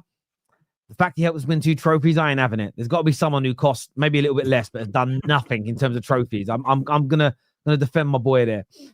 I saw a brilliant video of Saeed today when he was bigging him up, calling me. In fairness, his first 3 games in, he scored in his first 3 Premier League games. I was thinking, fucking hell, what we bought here? What the fuck happened after that? Mad. I don't know if you could find a player that scores in their first 3 Premier League games that then goes on to be as bad as him. It's crazy. God saved Conte and took him to Napoli on the road to win another Serie A, while Spurs are in relegation battles whilst playing good football. There's a YUFC. Long time no see on the terrace, my friend. But there is truth. McTominay's goal the other day as well. What a beaut. What a beaut. Non-football related, Terry, but let's go Birds. Yes, well done to the Eagles and my guy, Mr. Barkley, last night. I watched him play when he was at Penn State many, many years ago. Quality. Is the title race over, Kunle? Liverpool champions of England, would you say? Is it done for Arsenal after their 2-0 lead collapse? Look, Terry, we're in a spot where we can never say never. And there's plenty of points still to play, but I'm not gonna lie, it's looking long right about now, man. Especially with no signings in January, it's looking extra long. So I don't know. I don't know if you're telling me there's a scenario that Arsenal can be 4 points behind Liverpool with the same amount of games played, then we're cooking. And that could have been this weekend, but things happen. And here we are. So I don't know. Yeah. If you mathematically, if those games are played at the same time, you would have probably been looking at going, you know what? We've fucking thrown it away. But Liverpool also about to draw, so we're going to stay in the same position. Those 2 Darwin Núñez goals, as all of us here, barring the 3 esteemed guests on the top row with me, we've all been in title races before, because Newcastle have as well back in Phil's day when we were kids. Oh, have we? Yeah, we've been in the title race. Oh yeah, so yeah, you were in one. So you know what it's like. Sorry, yeah, you're in. We'll open the door. You can come inside. Those Darwin Núñez goals, they just had a feel about them. They reminded me of Kiko Makeda's goal. They reminded me just of these moments when you go, do you know what? They're winning the league. Liverpool winning the league. Yeah. Did you see the boys on Red Men TV's reaction? Yeah, crazy. What about Forest, though? Surely they've got to be in there. Forest are in. They've just pinned down Murillo to a new contract. I see that. Forest are in. Forest, I think, have got a brilliant chance of making Champions League football, which in itself is a thing of beauty because they are, again, for my generation, they're a team that I grew up. They're a heritage side, back-to-back Champions League wins or European Cup as it was back in those days. They really could do it. I just don't think they can win the league. I don't think they can do it. They've got to be classed as being in the race. If you're putting Arsenal in the race, they're in the race. They're in the race. But we're still talking. They're in the race. What's your beef, Kate? What's your beef? What's going on? If you're putting Arsenal in the race, no, Kunle, don't make me call you you just have to say if you're putting Arsenal in the race. What I will say about Forest, whether Liverpool win I know that Liverpool fans are doing up Disney stories, underdogs, etc. They've got world class wins. If Forest finish in the top 4, for me, Nuno is manager of the year because Liverpool winning the league was less of a crazy shout than Forest being in the title race and making the top 4. So 100%. The achievement is gargantuan. They've been amazing and they were hairy towards the end. They've been great. If they could sign another player or two, because I was talking about the start of the show, United don't have any power, any pace, any strength. They just have a great blend of it.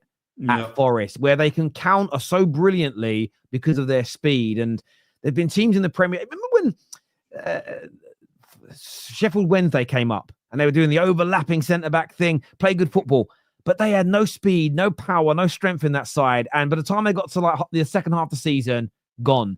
Forest have got a really nice blend. And listen, I would love to see Forest win the league. I really would. How good is that for the rest of the league as well to see a team like Forest up there? Do you not think? Depends how you look at it, bro. But no, but like, a lot of the other teams in the league must be thinking, if Forest with the right recruitment, a right manager, the right play style, and players performing, if they can do it, then why can't we? Like Levy should be looking at it, going, "Hang on." I'll be honest, Henry. That's not the message it's going to send, Henry. No. I genuinely hate when people say stuff like this, because it's just like, oh, yeah, look over there, they're having a great season. Why are we not? Because teams have great seasons. Forest having a great year. Do you not think the rest of the team now? But I think the only point you should compare them is like you should compare us to Newcastle, Aston Villa, because they're now sustained a bit of like finishing top 4, battling for Europe. Forest can do this season, and when they look shit next year, everyone's gonna be like, Jordan's not having it. He's like, no. No, it's just I'm being genuinely honest, because we see this so often with teams that like overperform for a year or two, and then they find their level again. Like I think Forest are having a great year.